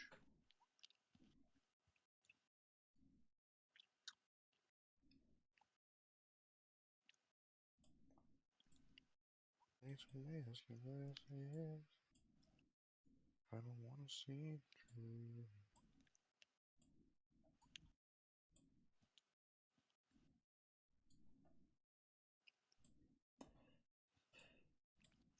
I might have been a little overly ambitious with the scale of this. Though I originally intended for you to fight the Dryads first, but you managed to peaceably go through that.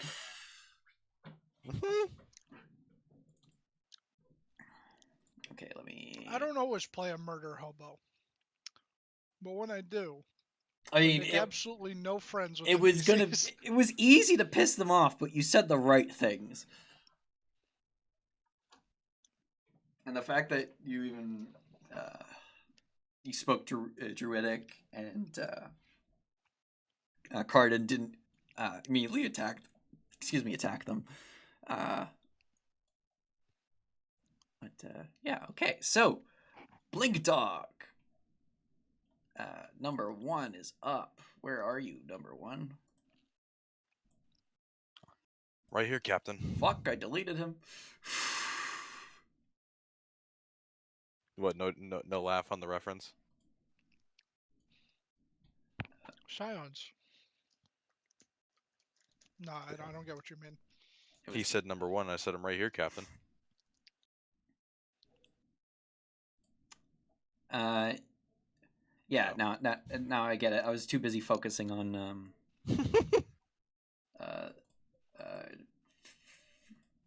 figuring out. Okay, this guy had a 23. Okay. Order. All right. So this blink dog will use, because they ready their action, teleport. Roll a d6 to get teleport back. They don't. And they will move. If someone wants to put on some combat music, that would be nice.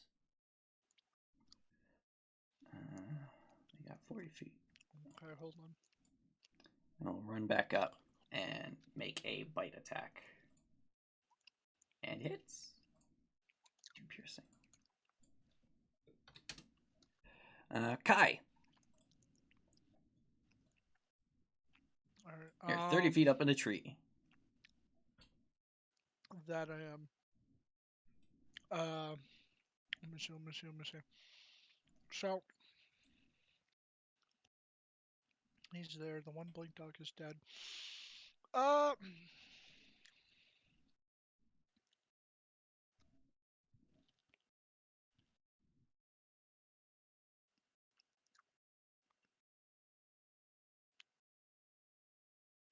I'm gonna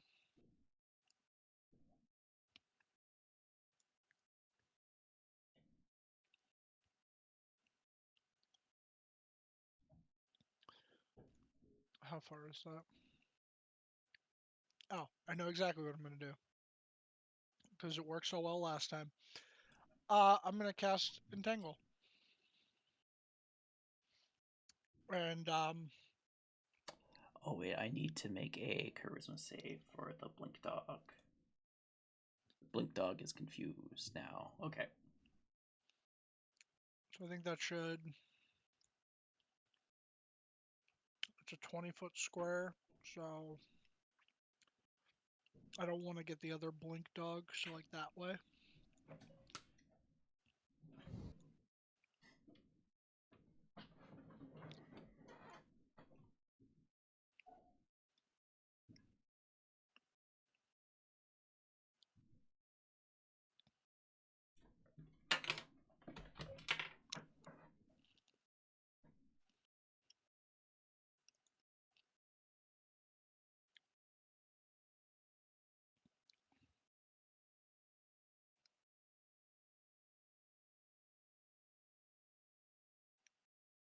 Yeah. Y'all hear me? Yeah. Cast it. Or did you? I did. Oh, you did. I didn't Yeah. see that. Yeah, I was gonna say. I was like, well, Strength save. DC 14. yes. You make it. Fuck. Rat bitch. Uh, shit. I guess that's it for his turn then. Staying in the tree. For now, yeah.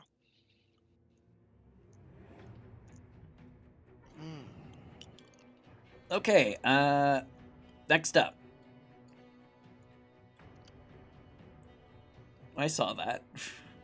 Doing some weird Eldritch Blasty thing. Coming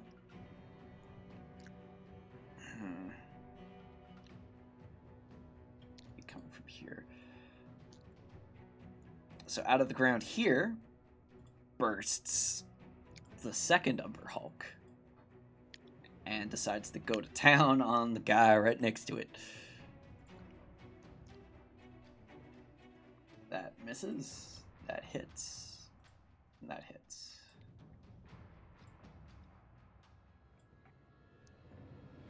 I think that kills it. Yeah, that kills it.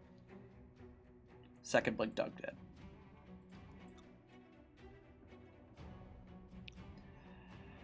And that's its turn. This 30 feet. Alright, she needs to make a charisma save. 22, she's fine. I'll do it if you manage to make the save twice, you're immune to it. Because otherwise it's like a permanent thing. Which could get a bit extreme. So she will approach, cast Shillelagh, and hit it with her club. And miss. Next blink dog will run up. It's 30 feet. So that blink dog will get. Oh my god! Start resizing it. Charisma save. Just fails. So it's confused. Roll a d6. D8.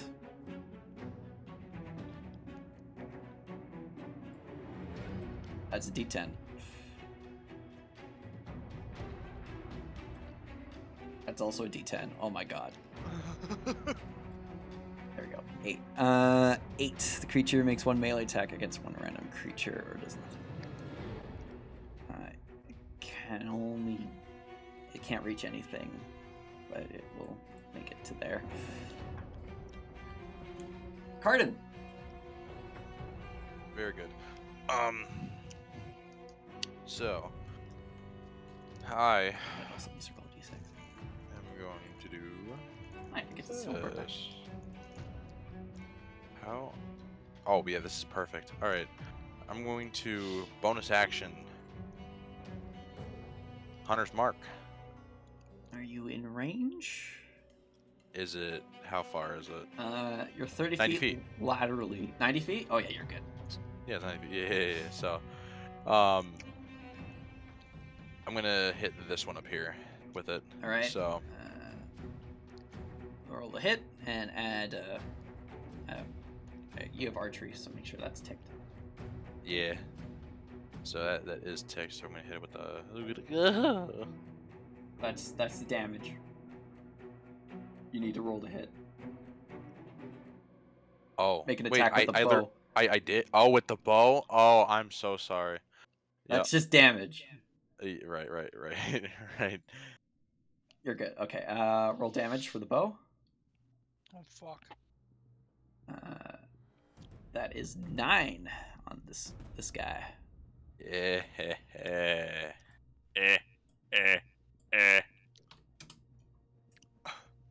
hate you so much sometimes. So. All right, Larry. Yes, Larry. I forgot about that. So, Larry, living like Larry. Live and let Larry. How much speed does it have? 60. I don't even think it would make it down there. Because we're 50. There's Wait, actually, no, it could probably, right? Let's see. 50 squared plus 30 squared. So, like, if I go 25 over here. Oh, that way? 25 squared. Let me do some quick Pythagoras. Like, he could make it to him, right? Because he's got 60 feet of fly. Yeah, well, I mean, like if he's moving less than you're 50 feet up. Yeah. You're 50 feet up, and he's moving. Oh, yeah, that's only 25 over. feet. Yeah. I think. I must have done that wrong, because that's the hypotenuse. That can't be the hypotenuse. You're using words that I haven't heard since 50 math squared. class. Times. There we go. Times 25 squared equals square root. That's also wrong. Holy fuck. It is... let's just say I can make it. Okay, thank you. I'm So doing it wrong. he's going to swipe. Alright, roll to attack. Actually, make a charisma save. Add your charisma modifier. Not your charisma modifier. Add your proficiency bonus if you're proficient in charisma saves. You're right, and I'll just primal bond. Are you proficient in charisma save? Oh, God. Is Cardin proficient in charisma? No, he's not. I need to refresh the page. But it's just my proficiency, right? Hold on. I just need to refresh the page because I accidentally dragged chat out of the box.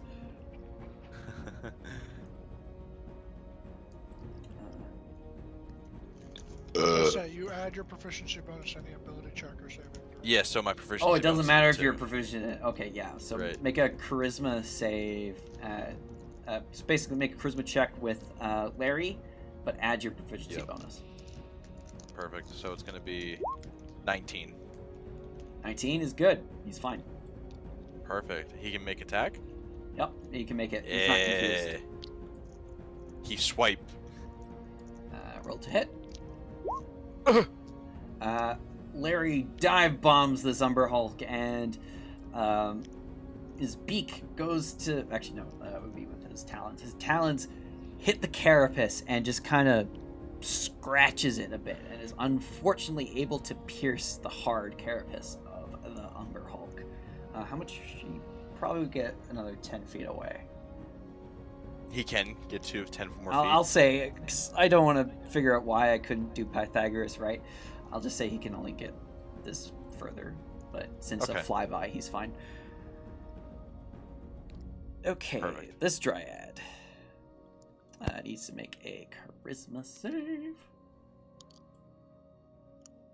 She is fine. Will approach and will cast Shillelagh as well and make an attack with her club. And hit. 5 bludgeoning.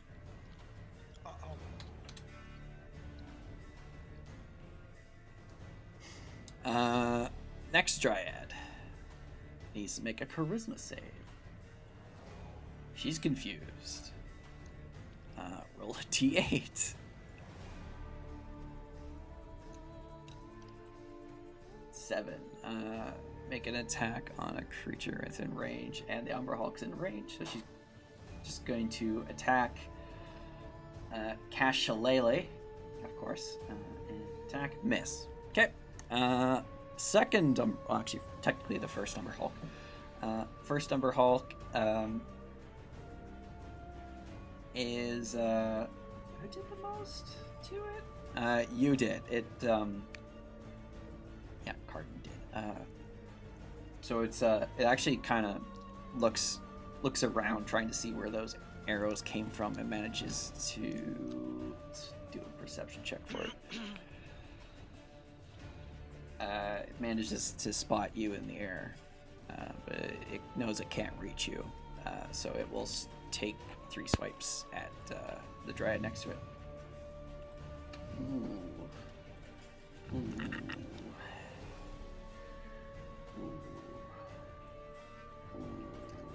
Ooh. He's dead. Much like the Spriggans in Skyrim, you see like kind of the life essence leave her body.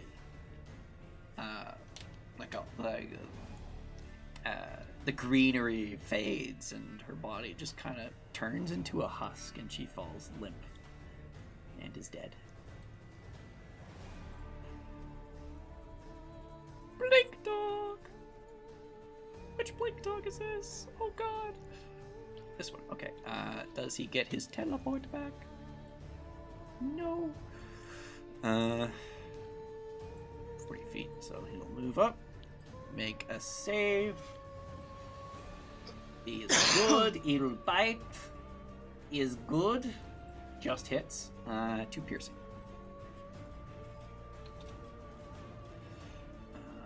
Alright, next Dryad. Oh my god. Why did I do this to myself? Needs to make a charisma save. Is fine. Will approach. Enraged, will approach the Umbra Hulk that one of her friends were killed, and Shillelagh club strike. 11 bludgeoning damage. Okay, the Umbra Hulk is blinded until the end of its next turn. So all attacks on it will have advantage. Last Dryad, where are you? Charisma save. 22, you are fine. Run up. Attack with advantage. Shillelagh. 17 does not hit, unfortunately. Holy fuck, they're like really dying here. You are dead. Kai. Okay. I gotta make sure I can do this first.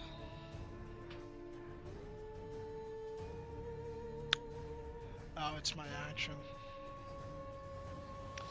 Fuck it. So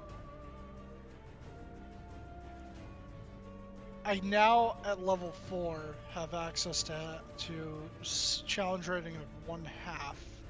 So I guess my question for you would be, while I am more restricted towards coastal stuff, actually technically this would be sort of maybe a What's coastal the creature, a crocodile. But I guess to flavor it more properly for my sort of background and being a creature of like, not a creature, but you know, like a person of the ocean and stuff, there are saltwater, oh yeah, no, there are saltwater crocodiles, and then there are also those other ones, it's in the family, caimans. Yeah, sure. So, you can do it. okay. Say in your travels you've been to a marshy island and seen a few. Alrighty. So yeah, he's gonna like, basically like, I didn't mean to do that.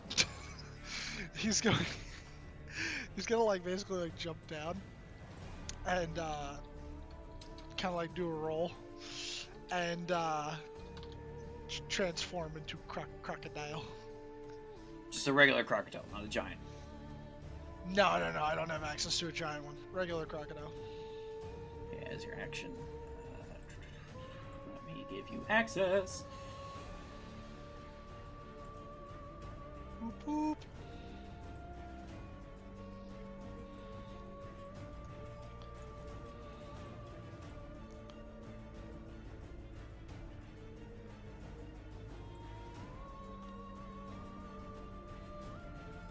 I need a token. Crocodile.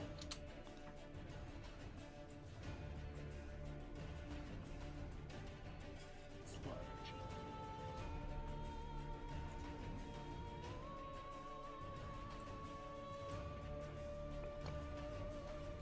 Yo! There it is. It's a crocodile. All right, you should have control over it. I do. Excellent. All right.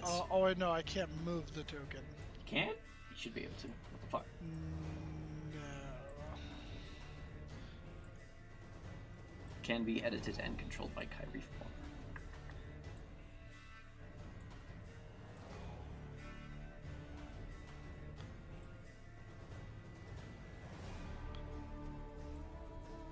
How about this one? The second one I just placed. I also, for some reason, cannot move that. Is it in your journal? Yes, but it comes... Oh! There we go. Okay. Can you control that But, one? like... Yes, this one I can move. Alright, I'll put you in the tree Here, so we don't lose you. And, I will move... How far can he move? 20 feet. Okay. 5. Wait, hold on. Let me see if I can... Oh, no, Make yeah. a charisma save because you're within 30 feet of the thing. Oh, yes. You're right. Not using the croc charisma, using yours. Okay. Either way, that's gonna be bad. It's better than the crocs. It is better than the Crocs. You are confused. I am confusion. America explode! Roll a d8 for me, please. Very well. Actually, you can choose to avert your gaze.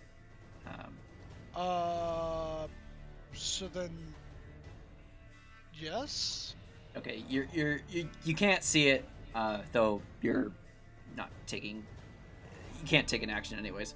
So yeah, you can't see it. You know where it is though. Would I still be able to move? Yes. I'm just gonna say retroactively, like that charisma save doesn't apply because you averted your gaze. Because I mean, like, I'm kind of low down. That's what I was curious about. Like, I wouldn't be locking eyes with it per se. I'd just be kind of like looking at its juicy ankles. I'd say as soon as like if you get close enough to it, you wouldn't be able to see its eyes anymore because you're just staring at its like chin. Yeah. Alright, but yeah, I'm just gonna get up on it, and if I'm not able to, I don't think I can take an action because my action was to transform. Yeah. Alright, so then yeah, that's my turn. All right. Next up, second thing. Will attack. Make 2 attacks on the dryad next to its right, and a mandible attack on the dryad to its left. Where'd it go? There. That just hits. That misses. Oh god.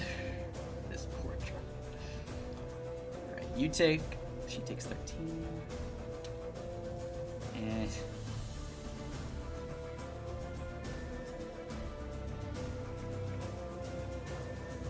Ooh, she's dead. She insta-dies. Alright, the one that just got slashed. She's going to, it's not a beast or human, so you can't do that. Attack with Shillelagh. Was not supposed to be at advantage, but that's the first roll, so I'll take it. this guy's blind.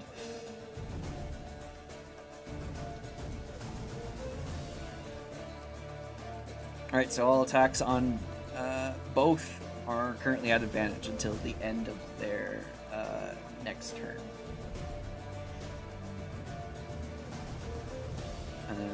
The lower one or Both. They're both blinded. Oh shit! Nice. Charisma save.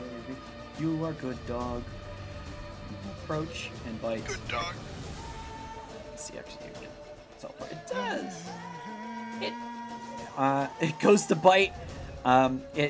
Its jaw makes it around its ankle, but its bite force is not enough to crack the carapace, and so it must let go.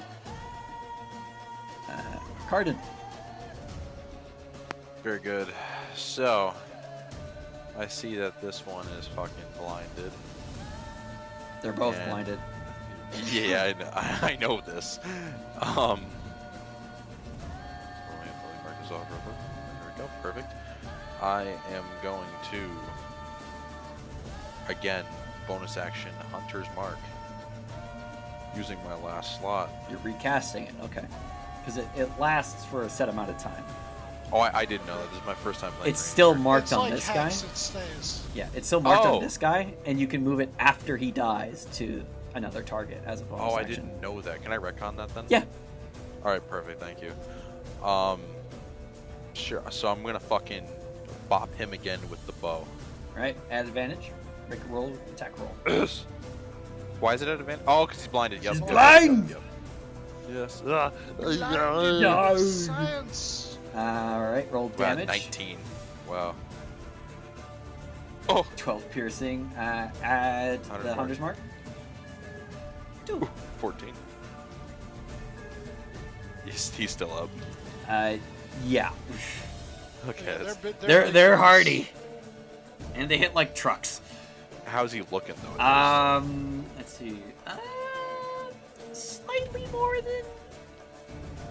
Not on his last legs, but definitely you can see his internal fluid is starting He's to feeling it. ooze He's out bloodied. of the cracks in his carapace. Bloody. All right. Cool. Actually, at a glance, you know this is a male and female pair. Okay. Perfect. I'm going to like move over, just like 2 squares. I'm still at 50 feet though. Still 50 feet up. Okay. You can't see this one too much anymore because of the tree. This is a tree. Yeah, all those Yeah. circles are Oh. trees. The other stuff is undergrowth. If I move here, can I see both? Yes, but I'd say that they both have half. How cover. tall is the tree? Well, it's the fact that it spreads out. It's not Yeah, super like the tall. branches at that height would be. It's like you're looking down through the branches. It's not so much Okay. that it has half cover. It's just it visually has half cover because you're Okay, looking through but- leaves. Can I see it better now though, since I'm here? A bit, yeah. Perfect. All right, I can still see him. Yeah, that one's Perfect. fine. All right, Larry's coming back in, Swoop! There he is. so he's gonna just. I hate that. Larry's gonna give it another Swipe. whack. At advantage. Shred. Ooh, he critted! That's not even I advantage. didn't even roll it at advantage. Roll again, see if Oh it's a my double crit. That's Oh. disappointing. Make roll damage. Oh. Damn, boy! 7 plus Damn, 4. boy, sheet That's thick. 11. Alright, does he keep flying by? Or is he staying right next to it? Yeah, he's gonna fly by. He's gonna go right here. Okay. That is it for Larry and I's turn. Oh god, I need to actually double check the range on the Umbra Hulk's attacks. Is it just 5 or is it 10? Are you trying to swipe at him? No, I need to check. Oh, okay. I was about to say. I was about to say. I know that like most of the time large creatures do have that reach. It's just 5 feet? Huh. Because that's something that Cardin would know. What's Uh, that? That's something you would know. You are dead. Alright, this guy is no longer blinded. Actually, no, it needs to be the end of his turn. So he will attack at disadvantage 3 different entities. 2 dryads, and doesn't really know about the crocodile yet. Yeah, the 2 claws on the 2 dryads, and the 1 mandible attack on this little guy. Boop. Boop. That hits. That's the second dryad. 11 slashing. She's at half health. And mandible. That just hits the blink dog. 16 slashing. Okay. Might be round 2. And now that blink dog's turn. Because it didn't die, it's still up. Yeah, it's on its last legs though. It's also no longer blind.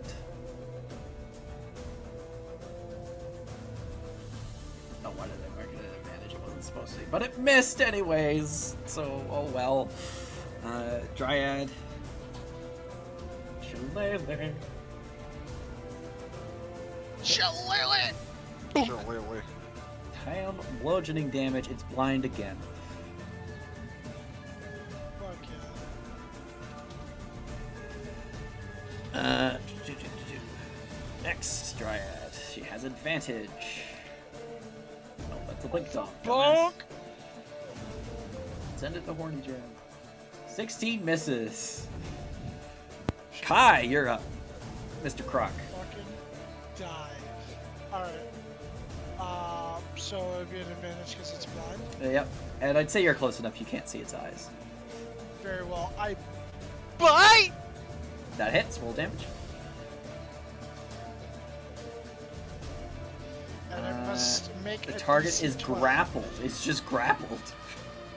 It has to make a grappled an escape check to escape. It's just grappled. Very well. I think that's all I could do, so that's 12 it. piercing. Yeah. Okay. Just It's clamp on. it's oozing a bit, quite a bit. How does it taste? Have you ever eaten any bugs? Once. Squishy. Its carapace is kind of dry and fuzzy, but the ooze is. Maybe if it was cooked, probably tastes better. But right now, it tastes sour and just a little. It smells a little foul. Ew. But if you cook it, probably would be good with some spices. Bugs are not friends, though, so we eat them. Yeah. Okay. This guy is blind, so he knows that something's been swiping at him, but he can't tell where it is. So he will attack the dryad next to him at disadvantage because he's fucking blind. Boop. Miss. Boop. Miss. Miss. Everything misses. Yes. All right. He's no longer blind. Is this who I think it is? Cleric piece. No. No, it's the cleric beast from Bloodborne. Oh, I thought it was fucking Dragon Slayer. Sounds almost the same. It's blind again. Are you serious? I've set the threshold to 10. I think that might have been a little low. Like, bludgeoning damage was 10. Slashing was 15. I think I should have set it to 15 and 20. Probably, Yeah, yeah. she's got a 5 head. It's a little late now, but I think I like the tremor sensitive feature. It's it's a good idea. It's interesting. I like. But also, I'd say if it were higher, we might be dead now. Oh so- yeah. These things we're shredding them before they started getting blinded.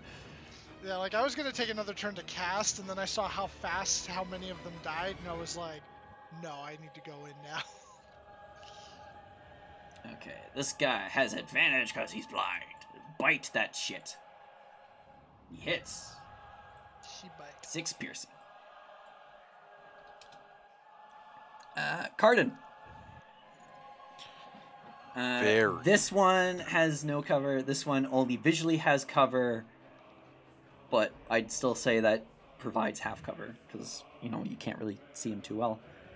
Still Wait, moving. so it has half cover now? You had half cover, but because you moved and then you moved to a different spot, so like you were over here, so like it was easier to see him. But now you're looking directly through the canopy now.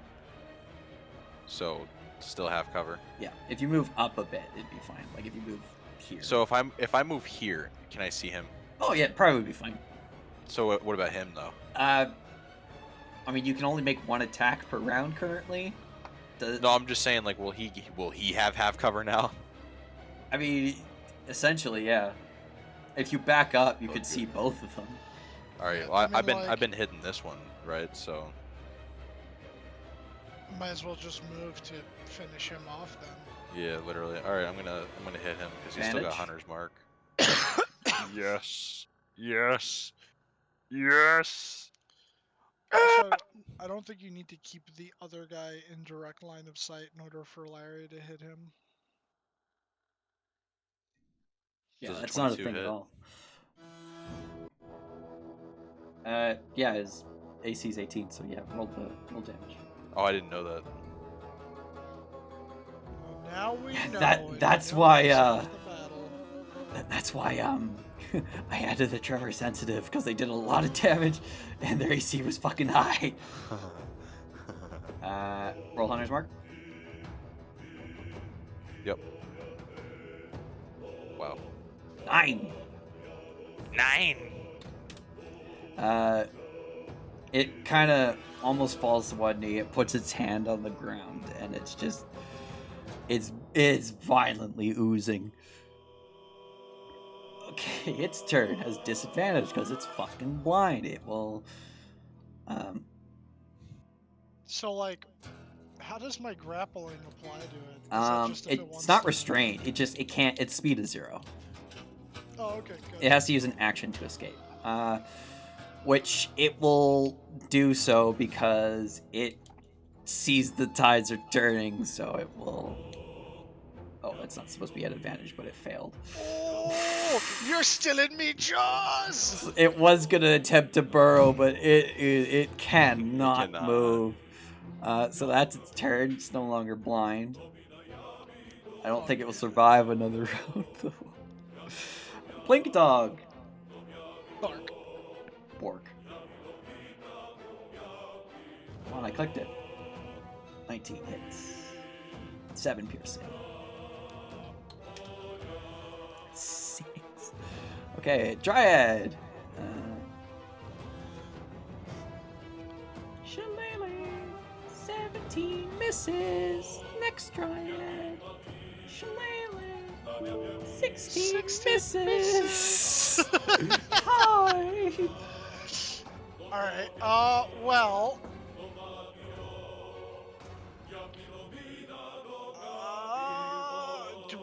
do I just keep him restrained, or should I don't think you have to use an an action to keep restrained. You can, like, clamp down harder to attack. Yeah, I Because guess it doesn't I'll- say you can't bite another creature if you're grappling something, right? It says I can't bite another target. Well, you're biting the same target. Bite him again. Alright, I'll bite again. That shouldn't have been an advantage. That misses. It misses. I probably shouldn't do that then. Okay, disadvantage attack on the Dryad next to it. Claw. That misses. Claw. Misses. Mandibles. Misses.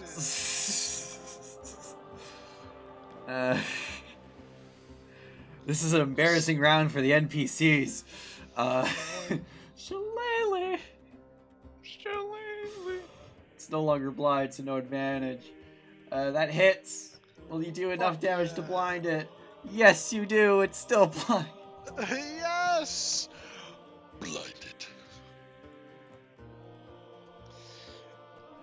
Blink Dog.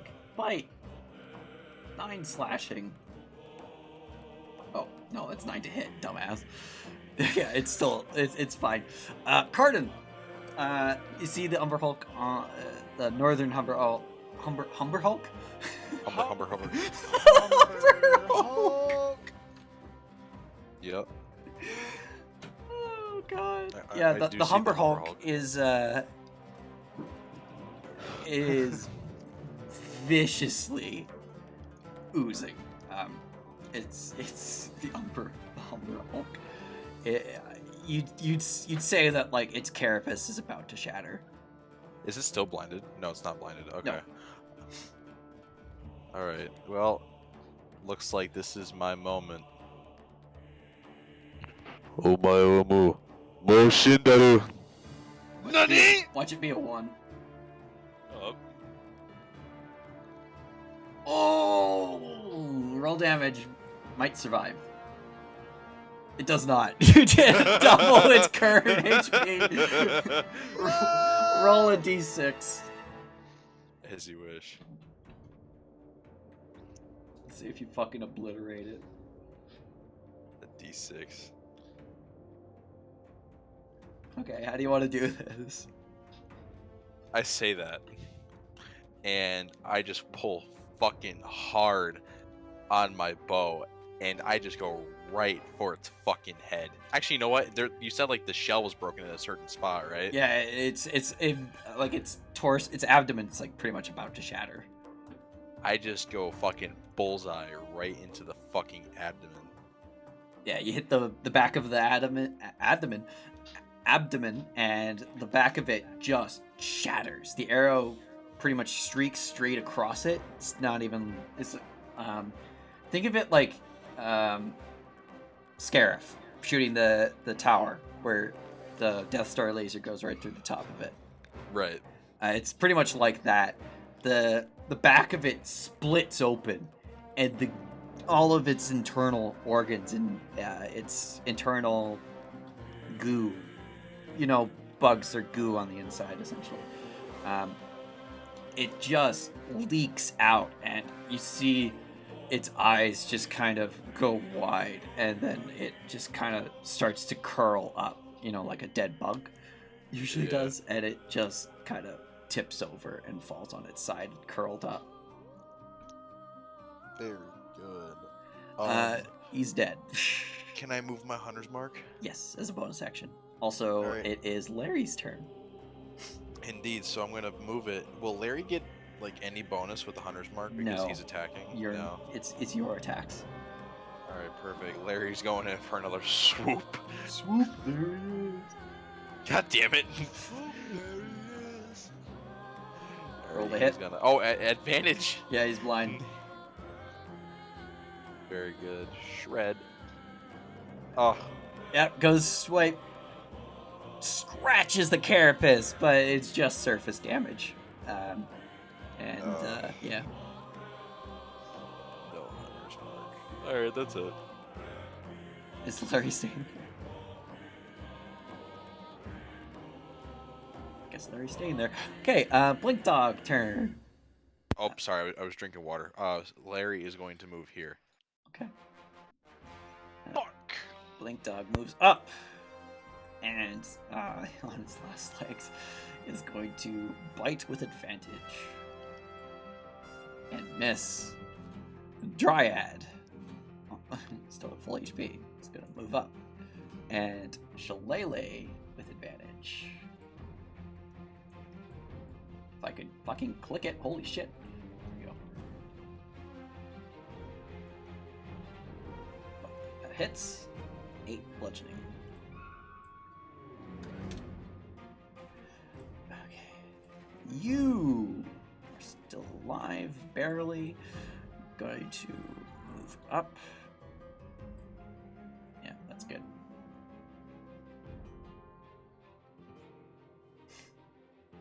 And is going to attack. And miss. Miss! Kai. Damn it, they boxed me out. He was gonna boop, boop, boop, and then get in like right here, but actually, you might just get in like You're right you're low here. enough profile that it's fine that you could fit there with a bit of It is- squeezing, and they're friendly creatures anyways. He's gonna squeeze in and pass the blink dog, and you're gonna go in for the bite, and oh, it's still blinded, is it? So I might have the advantage. It's time for the crunch. Crunch! Roll damage.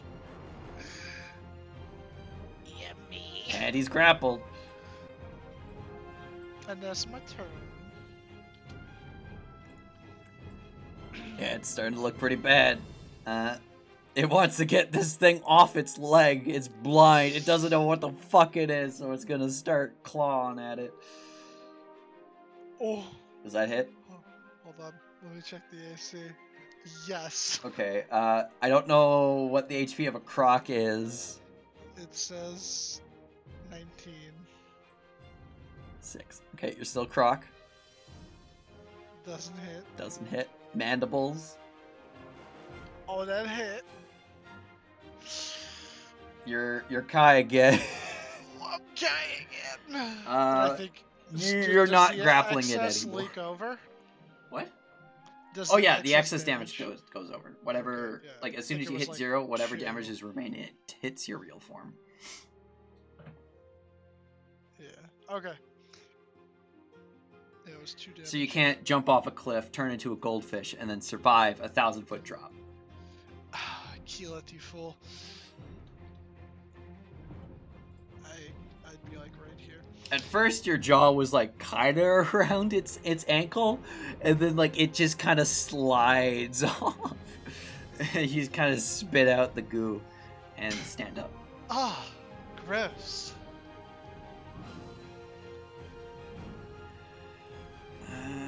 You get to attack. It is no longer blind. Uh-oh. Crit. It's blind. Oh my god! It might be dead. No, it's still up. Blink dog! Blink dog. Which blink dog? It can't get there. Silly puppy. It's gotta run around. It's gonna bite. Oh, he hit. It's still up. Barely. Carden! Finish it! Yes. Carden, you can't see it. I can. Okay. Has half Carden. cover. You're good. Perfect. You're good. You're good. How's it looking? If you were to quantify how healthy it is into numbers ranging from 0 to 93, it's a solid 3. Okay. So here's what we're gonna do. We're just gonna like do the exact same fucking thing that I did with the last one. I kind of want Larry to get the kill, but go for it. You know what? Can Larry go first? I'd allow it. Larry's gonna go first. Alright! Do it! Swoop! There it is. Swoop! There he is! Larry goes in. Let me smash. At advantage. The beautiful slamming. Oh! No! Oh, Larry! No! Oh, Larry! I cast guidance. I mean, what now? Oh, joke. Is there... Ah. Do I rule of cool this? Because it'd be so cool to... I mean, you could if you wanted It's to. going to die anyways. Yeah, you know. Roll damage, let's just see. I'll say it has resistance. I think that does That's exactly just what's enough! needed. Yes! Larry got the kill. As Larry swoops in, the Umbra Hulk is like struggling. Like its claws are up near its eyes. It's trying to like fix its antenna. It's struggling so hard. It's oozing everywhere. Like a fucking missile, Larry swoops in. His beak hits a point on its carapace where the cracks kind of all spread out from, and he pierces it, and almost like a glass window, you see the cracks kind of spider web out all from it. Like you see this in slow motion, although in reality it's probably like happening at 4 times the speed of sound. It spiderwebs out all across the carapace of the Umbra Hulk, and then it just shatters into tiny little fragments. And for a split second, you see like a goo silhouette of the Umbra Hulk in whatever position it was prior to its carapace shattering, and which then just plummets to the ground and splashes. And that ends combat. Start.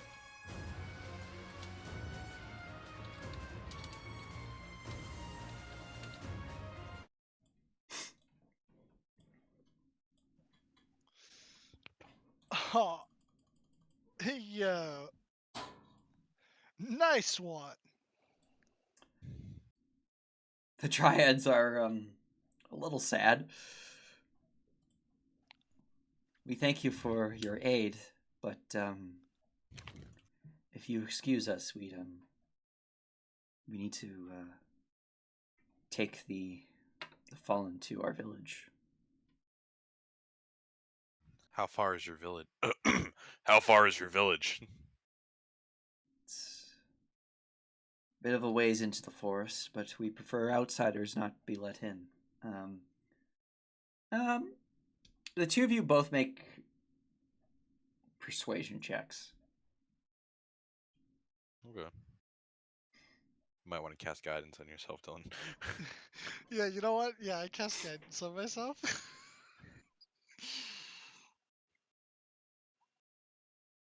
I might not need it. But you know what? Let's see what it would have been with it. Oh, Hey, a 21's not bad. Though, with how much you've helped us, it would seem fitting to bring you to our village. We can introduce you to our leader, and he could properly thank you for dealing with these monstrosities. As not only have they been plaguing your world, but they've also fortunately brought some attention towards us, which was unwanted. I will help. God damn it! I keep forgetting I have a voice for this character. I will carry one of the fallen back to your village, along with my bird. Larry. Larry looks at you, flapping in place. Is like, "Are you fucking serious right now?" I'm gonna have to like take something to show the guild that we dealt with these things. The head on the other Umber Hulk, the first one that died, is fully intact. The other Umber Hulk is not intact whatsoever. Which one's not intact? The one that I shot the arrow in? The one that Larry killed, Oh my god. because that shattered like glass. Oh, right, yeah. I'm gonna pull out like a it would not be made out of metal because of the whole druid thing. So essentially like a stone knife and try and cut that off. Yeah, it's pretty easy. The torso is fairly damaged from Cardin's arrow shot. In fact, you kind of can't really cut it with the non-metallic blade, but you managed to rip it off and Has a little bit of the abdomen still attached, but it's good enough. It's kind of creepy looking. This is the head. Yep. Okay, yeah, I was gonna say, I'm like, cool, awesome. That's what I wanted to take off.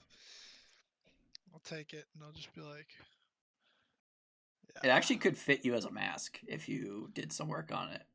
oh my god, an Umber Hulk mask. But not in that its would be, current state. that would be terrifying. He might do that. But yeah, he'll just kind of like carry it under one arm, I guess, and be like, if you want us to, like we can keep your, like settlement quiet. I won't say anything.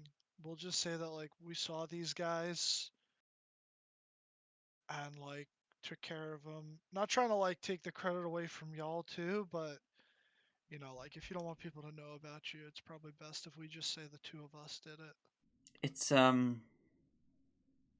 well, we appreciate the gesture. It's something that we'll have to let the leader decide for himself. Okay, yeah.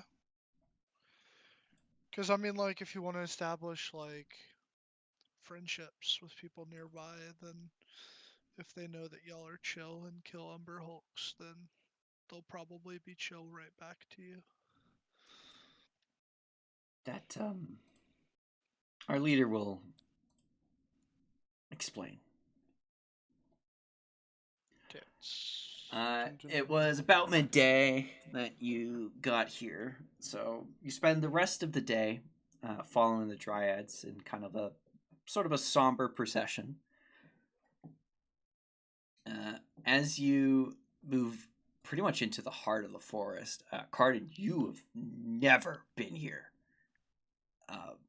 You've never even flown over this. Like it's pretty much Too deep in the woods. Oh yeah, it's much safer to fly around than it is to Right. fly over the forest. You approach what seems to be a super thick part of the woods. Like you can't see anything through it, and the Dryads approach kind of like this wall of bark that seems to be like this part of like multiple trees that are encompassing this huge, thick part of the woods. And the three of them that are still alive put their hands to the bark in front of you, and it just kind of starts to shimmer and fade away. And you see an opening into the inside of this massive, dense part of the forest, or at least what you thought was dense on the outside. On the inside, yes, there's trees, but they seem to be houses built into them. Like, not like a tree house, like what kids would play in, but like the tree is fashioned into a house. Right. It there's like a small stream. There's little natural fountains. It's a druidic paradise. And they lead you inside towards the largest tree home that is there, and which is kind of in front of the giant fountain. And they ask you to wait, and they head off inside, bringing the only the dead Dryads were brought. The dead blink dogs were not. Someone else will probably go and fetch those. You don't know.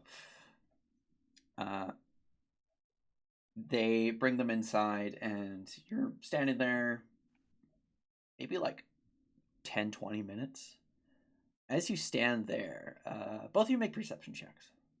All right.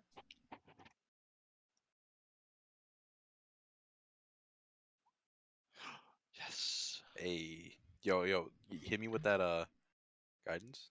Nope, too late. Do it. No, it's too late. That's all right. Okay. Right.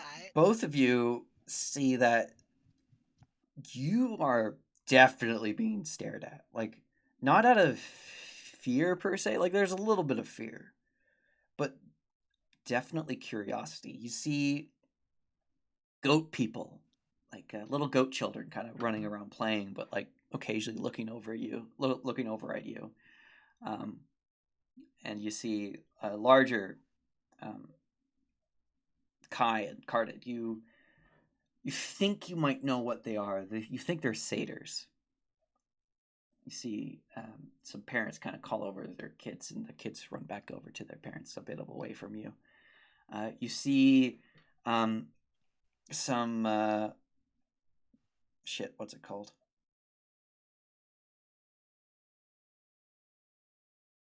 Some Nereids, which are the water version of Dryads. Yeah, nice. Playing in the stream, but like also kind of being curious, looking over at you. You see some balls of light flying around up above, and you see like there's actually some circling directly above you. You hear some giggling from there.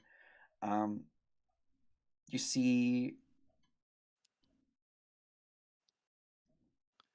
see some strange-looking elves. At first, you think they're elves, but as they emerge from wherever they're standing, you get better looks at them. You see that their hair. There's this one elf that has like this really long hair that seems to rustle like leaves, and it's currently this. It started almost green, leafy, but now it's starting to kind of change more into like a orange fall kind of color. Eladrin. Get the feeling that they're kind of unsure of you and a little nervous. I just happily, like, with his usual, like, normal stupid demeanor, like literally, like, no harm is meant, and he's just like waving and smiling. He's like, hi.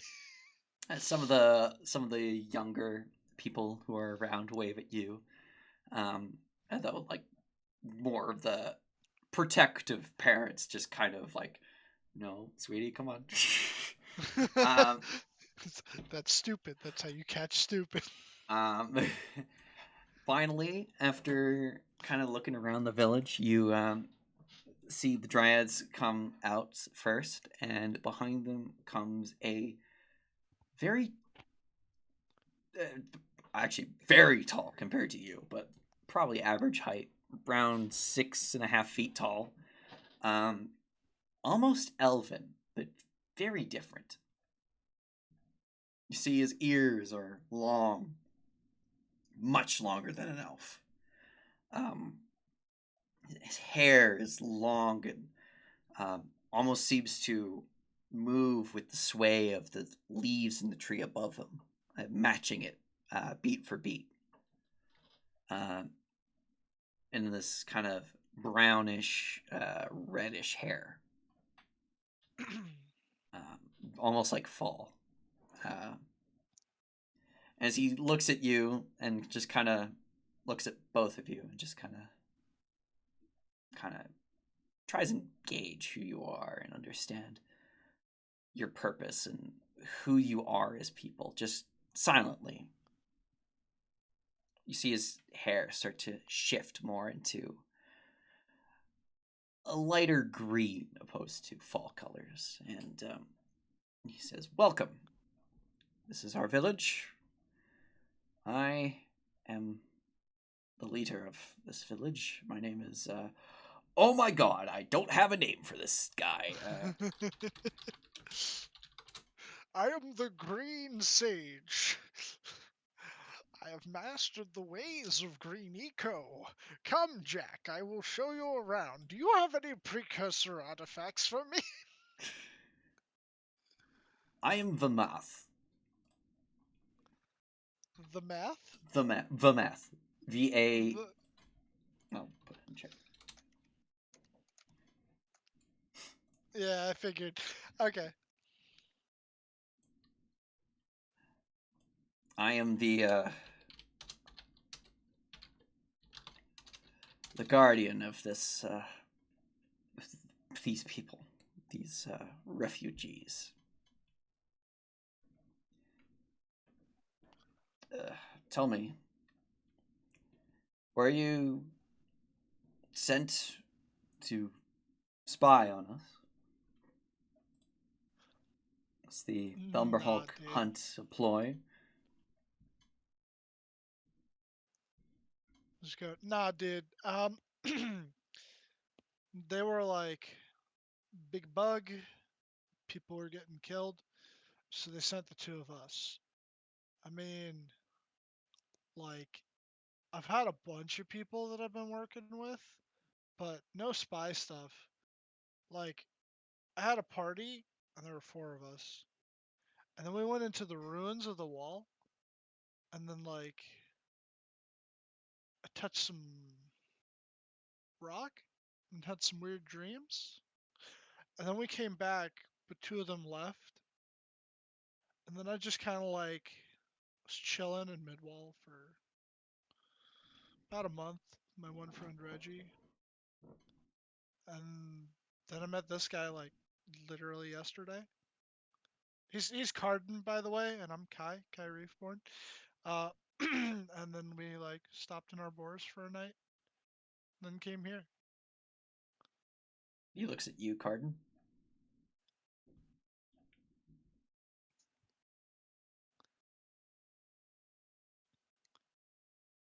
Sorry, I was drinking again. How dare you? Oh no.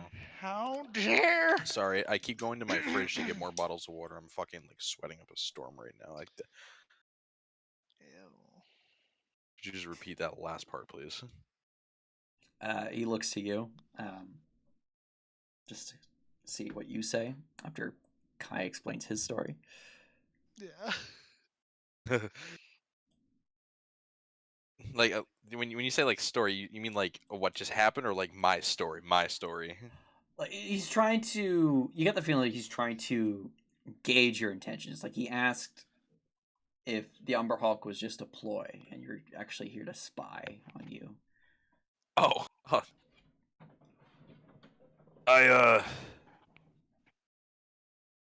I take pride in trying to protect the other side of this forest. My intentions are genuine. I'm not here to spy or get any information. I was simply going out in the woods to try to protect people from dying. Both of you make persuasion checks at advantage. Yo. Yeah. You know what I'm gonna do just in case? I'm Guidance. gonna guide myself. I'm a dirty little slut. Oh, Oh, yeah, you yeah. needed it. Yeah, you Yeah. needed it. Roll that d4. Okay. Oh yeah, 15. Yeah, Yeah. 15. His hair goes from that kind of in between stage of light green and red to more of a dark green, like the summer colors that are currently. It's actually out September 1st, actually. No, it's August still. today. It's August. It's tomorrow. Tomorrow. I thought it was Yeah, it's later. It's not. no, it's 11 for us now, so like in an hour and 1 minute, Yeah. give or Um, take. it's actually August 31st right now. So yeah, tomorrow for you is September 1st. It's also September 1st for the party as well. Yeah. He seems to breathe a sigh of relief, which comes out of him like a nice warm summer breeze that you just kind of feel flow past you. We have been so frightened of outsiders for so long. The fact that you did your best to help my daughters here. Unfortunately, some of them didn't make it back, but that is the way of the forest. They will return to the trees. Those, I expect that you've likely heard stories of those who've entered the forest and gone deep within and never returned. Yeah. I thought so. It's Well, useful. It helps dissuade people from going deep inside the forest and potentially stumbling upon us. But unfortunately, it also sometimes attracts the foolhardy. What we do to them is not harmful per se. We take them and we rewrite their thoughts for the past 24 hours or so and send them off to a different forest where they stumble out safely. At least we try to. Those who are hostile makes for some good fertilizer. You can tell that's not a joke.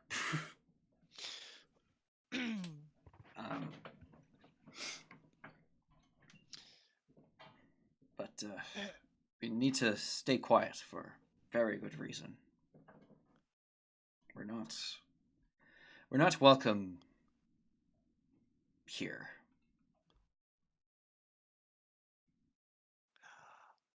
Is it because? Hold on. Actually, let me. I'm gonna do a little thing first. Let's see if he's like this stupid.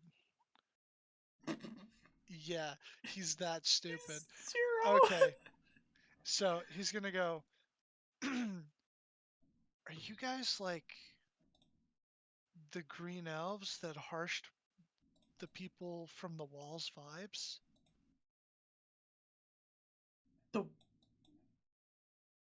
green elves. Well, and he's like, I'm not trying to be rude, but like, you know, you got the.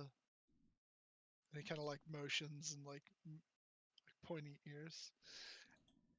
And he's like, yeah, you know, the green I mean, elves. we've only been here for the past 100 years or so. That thing over there was a wasteland when we got here. We didn't do anything with that. So different elves. Okay. I'm Yeah, not an I elf. was. I'm a archfey. Though I presume you don't really understand what that is. Where I come from, it was a title bestowed upon me that granted me some power over a region, although since becoming trapped here, we've kind of lost that access.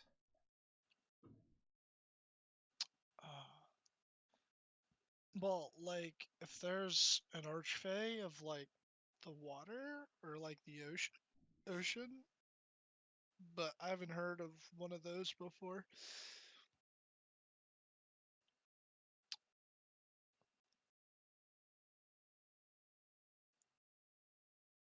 So yeah, no, sorry, I haven't heard of archfays before. There are others, not like us, but in in a similar situation. Um, Around some volcanoes, there are genasi and ifriti that hide deep inside. And deep under the water, there's what is the water genasi called? Uh, mm, I'm trying to think. Like the elemental from which they're born from? Yeah, like there's Jin, Afridi, Dower for the air. I forget Tao what the is water. Earth. I thought Dow was. Tao is Earth. Hold on.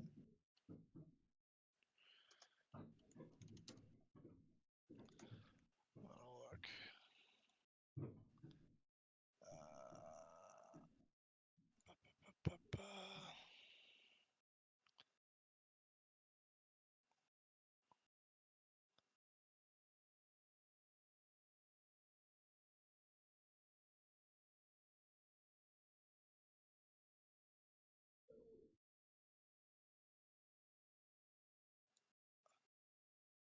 Marad.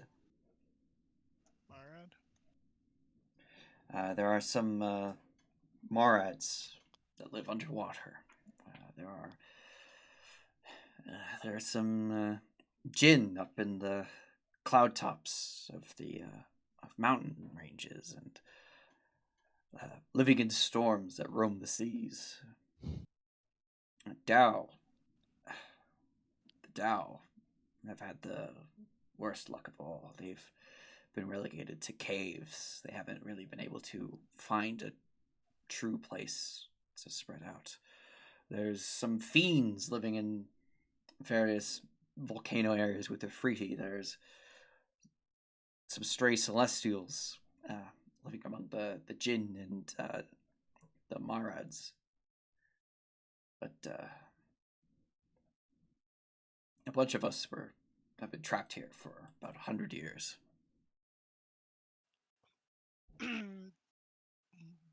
What do you mean by, like, trapped here? Like in the forest? Here. This place, not the forest. Like the planet? Or the plane? You don't know about planes. Oh, never mind. So the planet? We suppose so. We're not entirely sure where this is, but as far as we can tell, Haldrim is the extent of existence. We can't go beyond it. Well, yeah, silly. The Earth's flat. Roll an intelligence check. At advantage, because as a sailor, you should know this.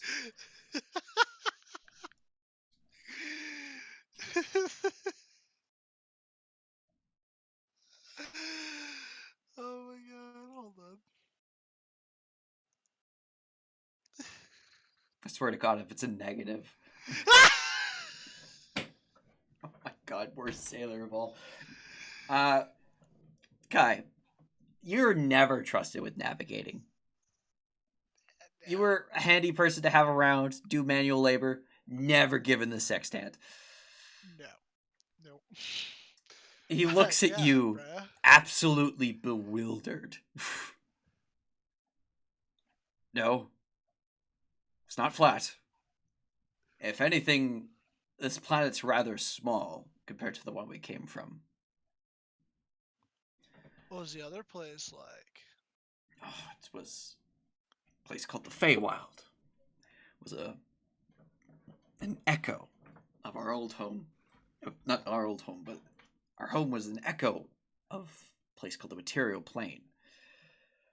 And it was like this wild and chaotic version of it. It was so beautiful and not stagnant like this. There's no seasons here. It's the same wherever you are. The region has its own set climate, and it doesn't change over the course of the year. It's supposed to change? Yes. Summer goes to autumn, autumn into winter, snow. Snow is supposed to be everywhere. Where, well, not towards the equator, of course, although I'm not quite sure where the equator is on this place. It's somewhere to the far south of this continent, but we can't get there.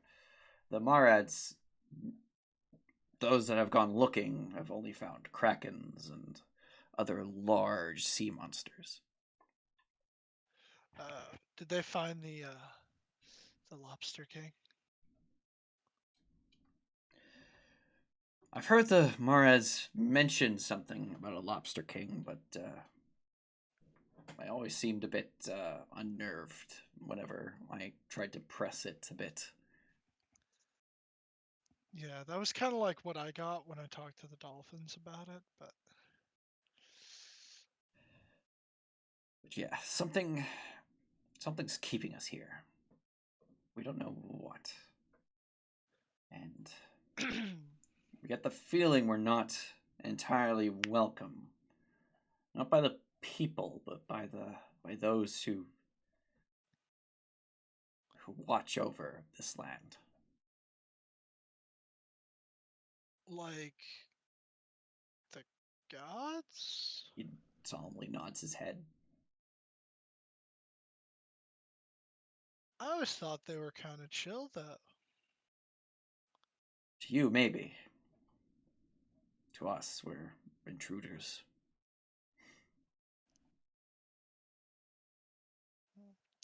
Well, I mean, like, we could keep this place quiet. You know, we don't gotta say anything if that's what you want. That'd be Well, most appreciated. we were Plus, telling. you Oh, both seem like kind folks. Wouldn't want to scramble your brains of this past 24 hours. oh yeah, my brain's already kind of scrambled, so that would We be can like tell. super bad. It kind of sucks, you know, like surfing from Manhastia all the way to Midwall. You get a lot of sun. Does things to a man. He kind of like gets like 1,000 yard stare. He's like, eat one too many seagulls.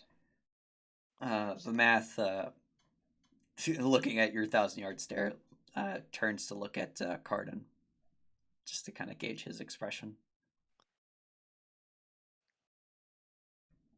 Did Tom fuck off again? No, I was unmuting my mic. I just kind of look at him and I'm like shaking my head like up and down like very slowly. Like nodding? Yeah. Into what regards? Did I mishear that? I heard the 1,000-yard stare. Yeah, Kai is doing a 1,000-yard stare, and Vamath turns to look at you to gauge your thoughts on like what he's been saying. Not what Kai's been saying, but what Oh Vamath's been saying. no! I'm sorry. I thought what you were saying what he was saying. So Cardin just kind of looks at his bird real quick and goes, "Have I introduced you to Larry? This and 2 of my other pets are my lifeline." Yes, we're familiar with Larry. He sometimes comes by for games of Parcheesi. I fucking look at Larry. I'm like, "Are you serious?" You You know what? You hear You know from what? Larry, you never Hold on. ask. He says you We're doing never it. asked. Larry, Oh my. we can speak with each other now, Larry. So Yes. you're telling me because I never asked, you never told me? Do I ask what you do when I'm not around? No. Does everyone think I'm going crazy? No, like No. I mean Kai might, but No, Kai doesn't think you're crazy you because actually get the he's talked to feeling animals that the before. math might actually understand him inherently. So I look back over. I'm like, can you understand him? I'm sorry. Can you understand him? Yeah. Actually, hold on. Is he actually a beast, or is he like a fey spirit as a beast? Small beast. Okay, yeah, they're just beasts. Magical beasts. Okay, well, fey have some connection to nature, so as an archfey, I inherently can understand them. Dryads, too, can talk to plants and animals. Which, of course, they're my daughters.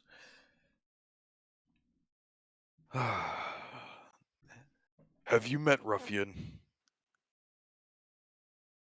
Yes, had the pleasure once or twice. Him and Larry have come by occasionally. Though it's Yeah, mainly Larry actually, that we see. I think Ruffian was in the Adventurers Guild Hall in Arborea.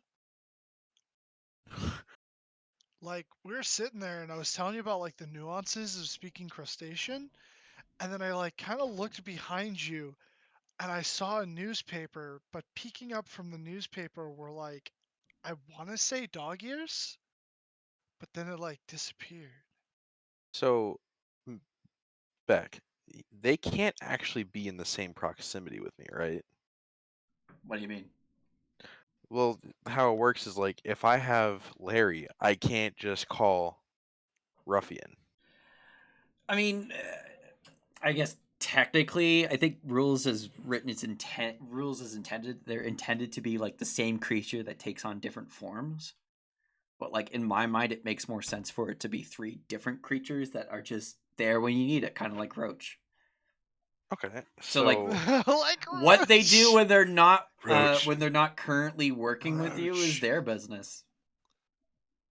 They literally have their own campaign going on.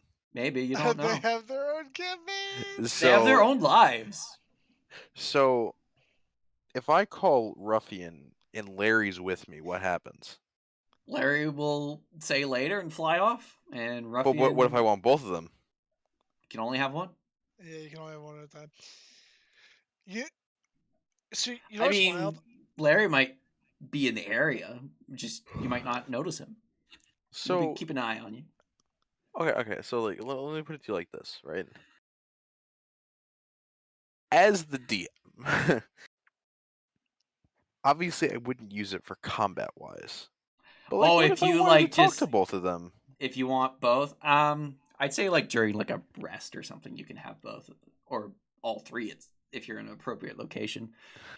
I could just imagine Percy just hops out of the water. Oh my god. Well, no, he could breathe air too. I mean, So. if yeah, you can't breathe air. Where are we right now on the map? Uh, We're in the middle of the forest, dude. We're in the middle of the forest. yeah, you Okay. see the triangle? Yeah. Oh my god, we're way far away from water. Um, I mean, you could try to summon Percy. That's not gonna work. so I have a question. You never know. How does the find familiar spell work? Not like this. No, obviously not like that. But I mean, like, so is that like what Andromeda is? Yes, She's Andromeda's a and familiar. and do you use that same spell to summon her? Yes. So, So like, I I could can summon her basically as have an different. Andromeda. What? I could basically have an Andromeda. Um, Not to the same level because you're not a warlock. The only Right. reason why Andromeda is as intelligent as she is because the additional forms that warlock gets actually have a decent intelligence score. Others don't. So like octopi, decently intelligent, but not on the same level as imps, sprites, quasits, and pseudo dragons. But it says They get like a personality and stuff. They're basically an additional NPC.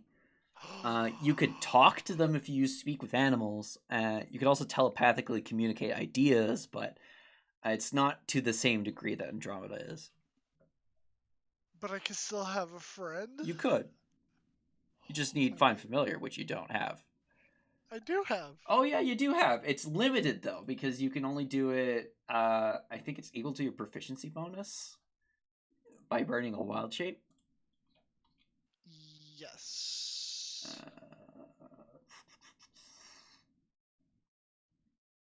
Wild companion. The familiar is a fae instead of a beast, and it disappears after a number of hours Half equal your to druid. half your druid level. So But 2 hours. You can have a familiar for 2 hours. Yeah, you can do that. Takes a wild shape though. You forgot to mark off one of your wild shapes. oh, my bad. Oh, you did it. Okay. Yeah. That's just something to play around with in the future. I may Yeah, for summon a roleplay, friend. I'd allow you to have all 3 at once if you so wish. But for actual adventures, no. And it's something that you'd have to like say that you want them there, and you give them a bit, and they'll be there because they're off doing other things.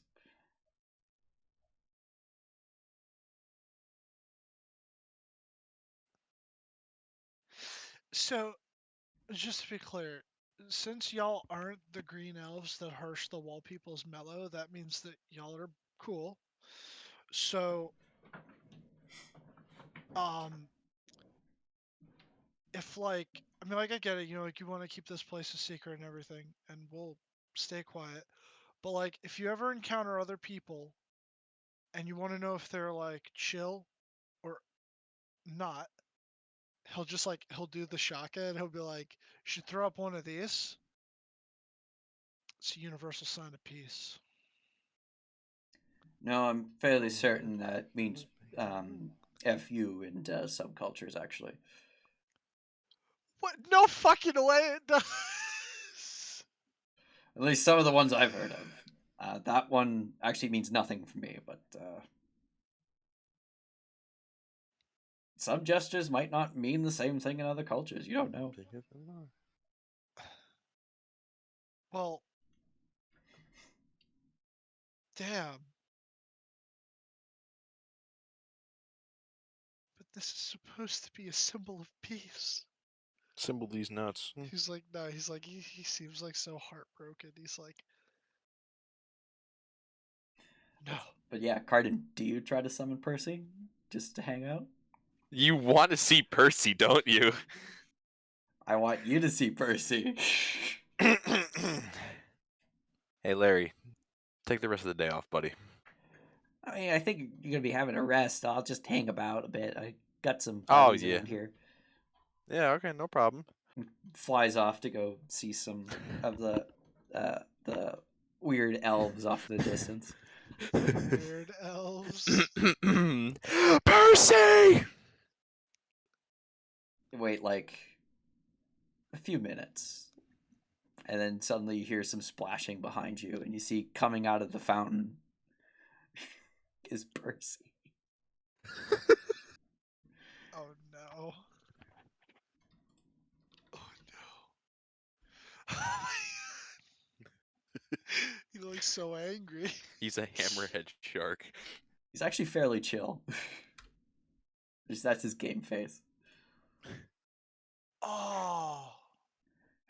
Dude, you do not know how hard it was to get here.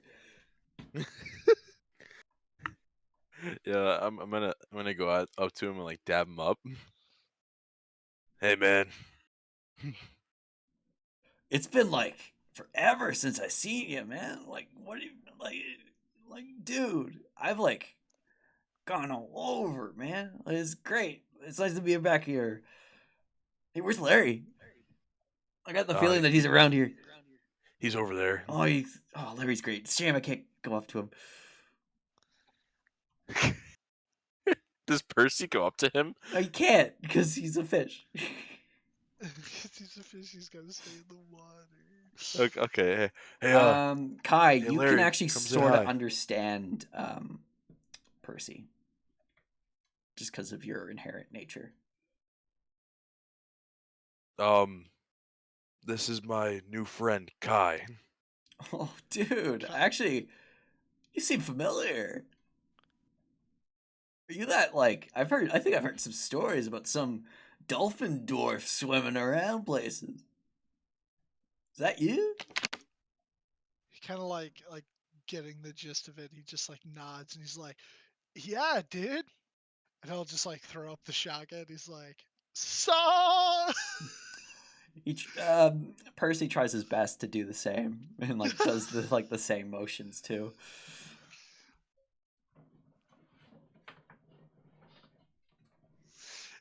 You see Vamath go, well, I suppose it's more of a Mirad thing that they would understand, but for us forest dwellers, not so much. Oh, you mean the? Yeah, I mean like if it's like people that you think it's not gonna go over well, I guess maybe don't do it. But I don't know. Like if I see any of you brohams in the forest, just throw it up and like. I'll make sure my people know the sign, but I don't think we'll use it ourselves. Sweet.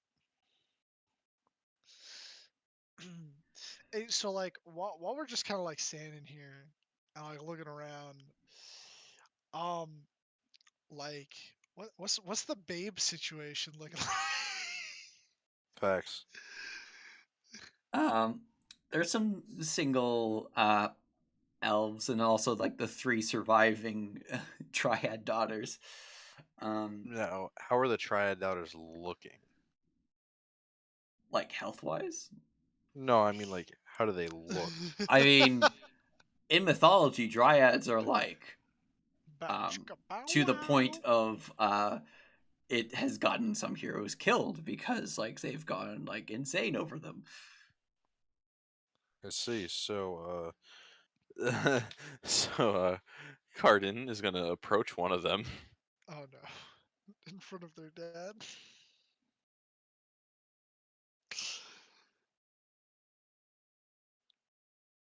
Am I allowed to approach? Well, as you do, you don't notice so much, but Kai, you see Vimas' hair go from that dark green all the way to red, and then it turns brown, and then it just falls out of his hair.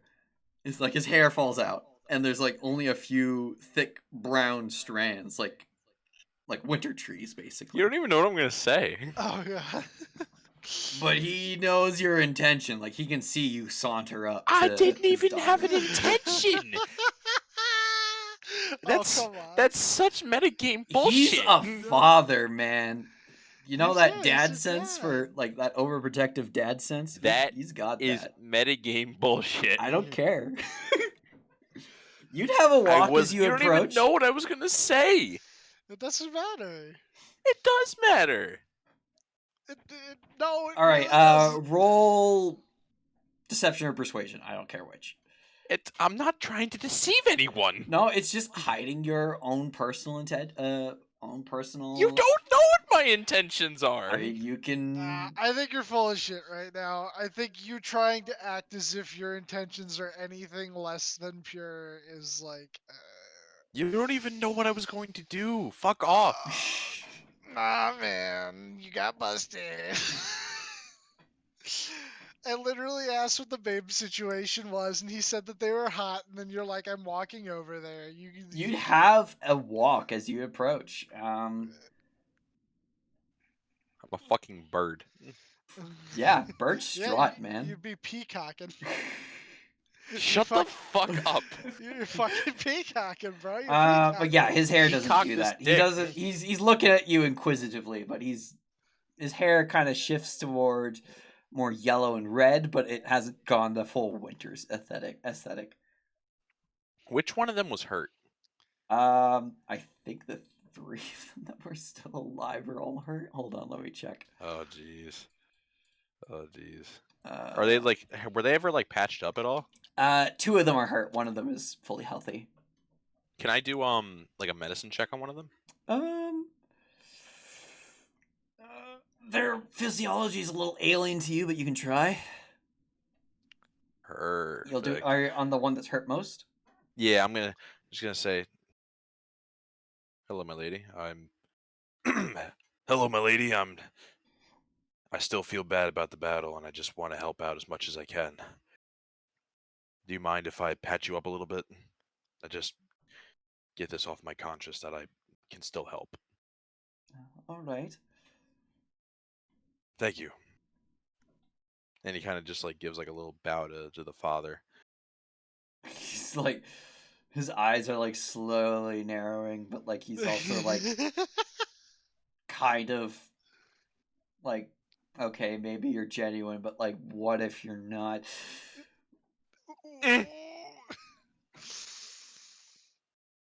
Okay, so not familiar with dryad physiology. You're seeing that like, okay, that might be an injury, and you're just kind of like trying to wrap a bandage around that, and she's like, "What are you doing? That's not even.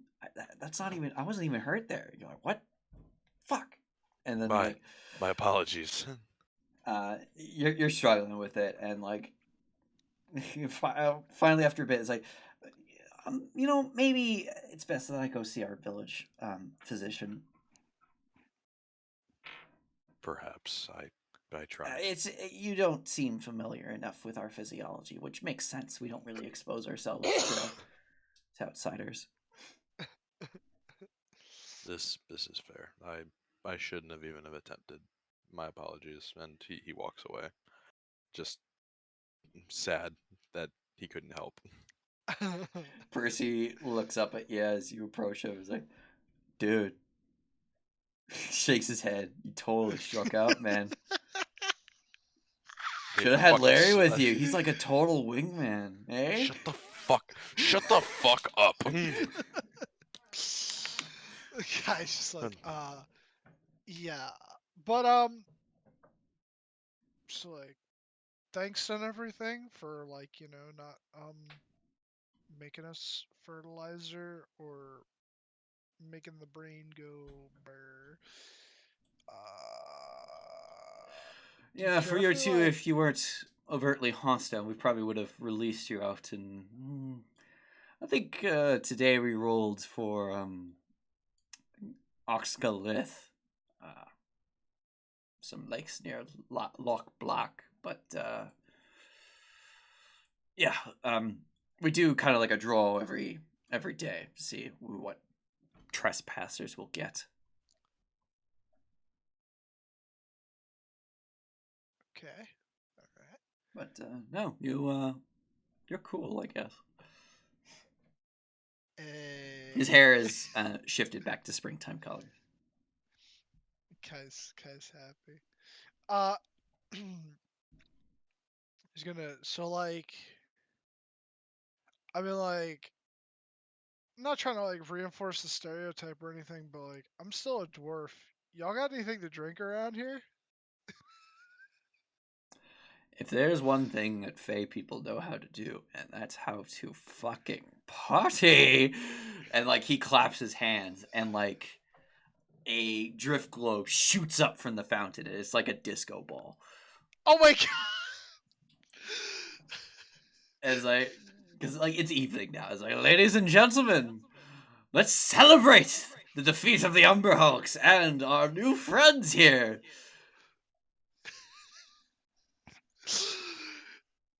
And that's where we're gonna end tonight's session because Yeah. I totally pulled that out of my ass, and I don't have anything more planned. I beat my dick, Chris Brown. That's the end of this episode. In 2 weeks, there might be more. Who knows?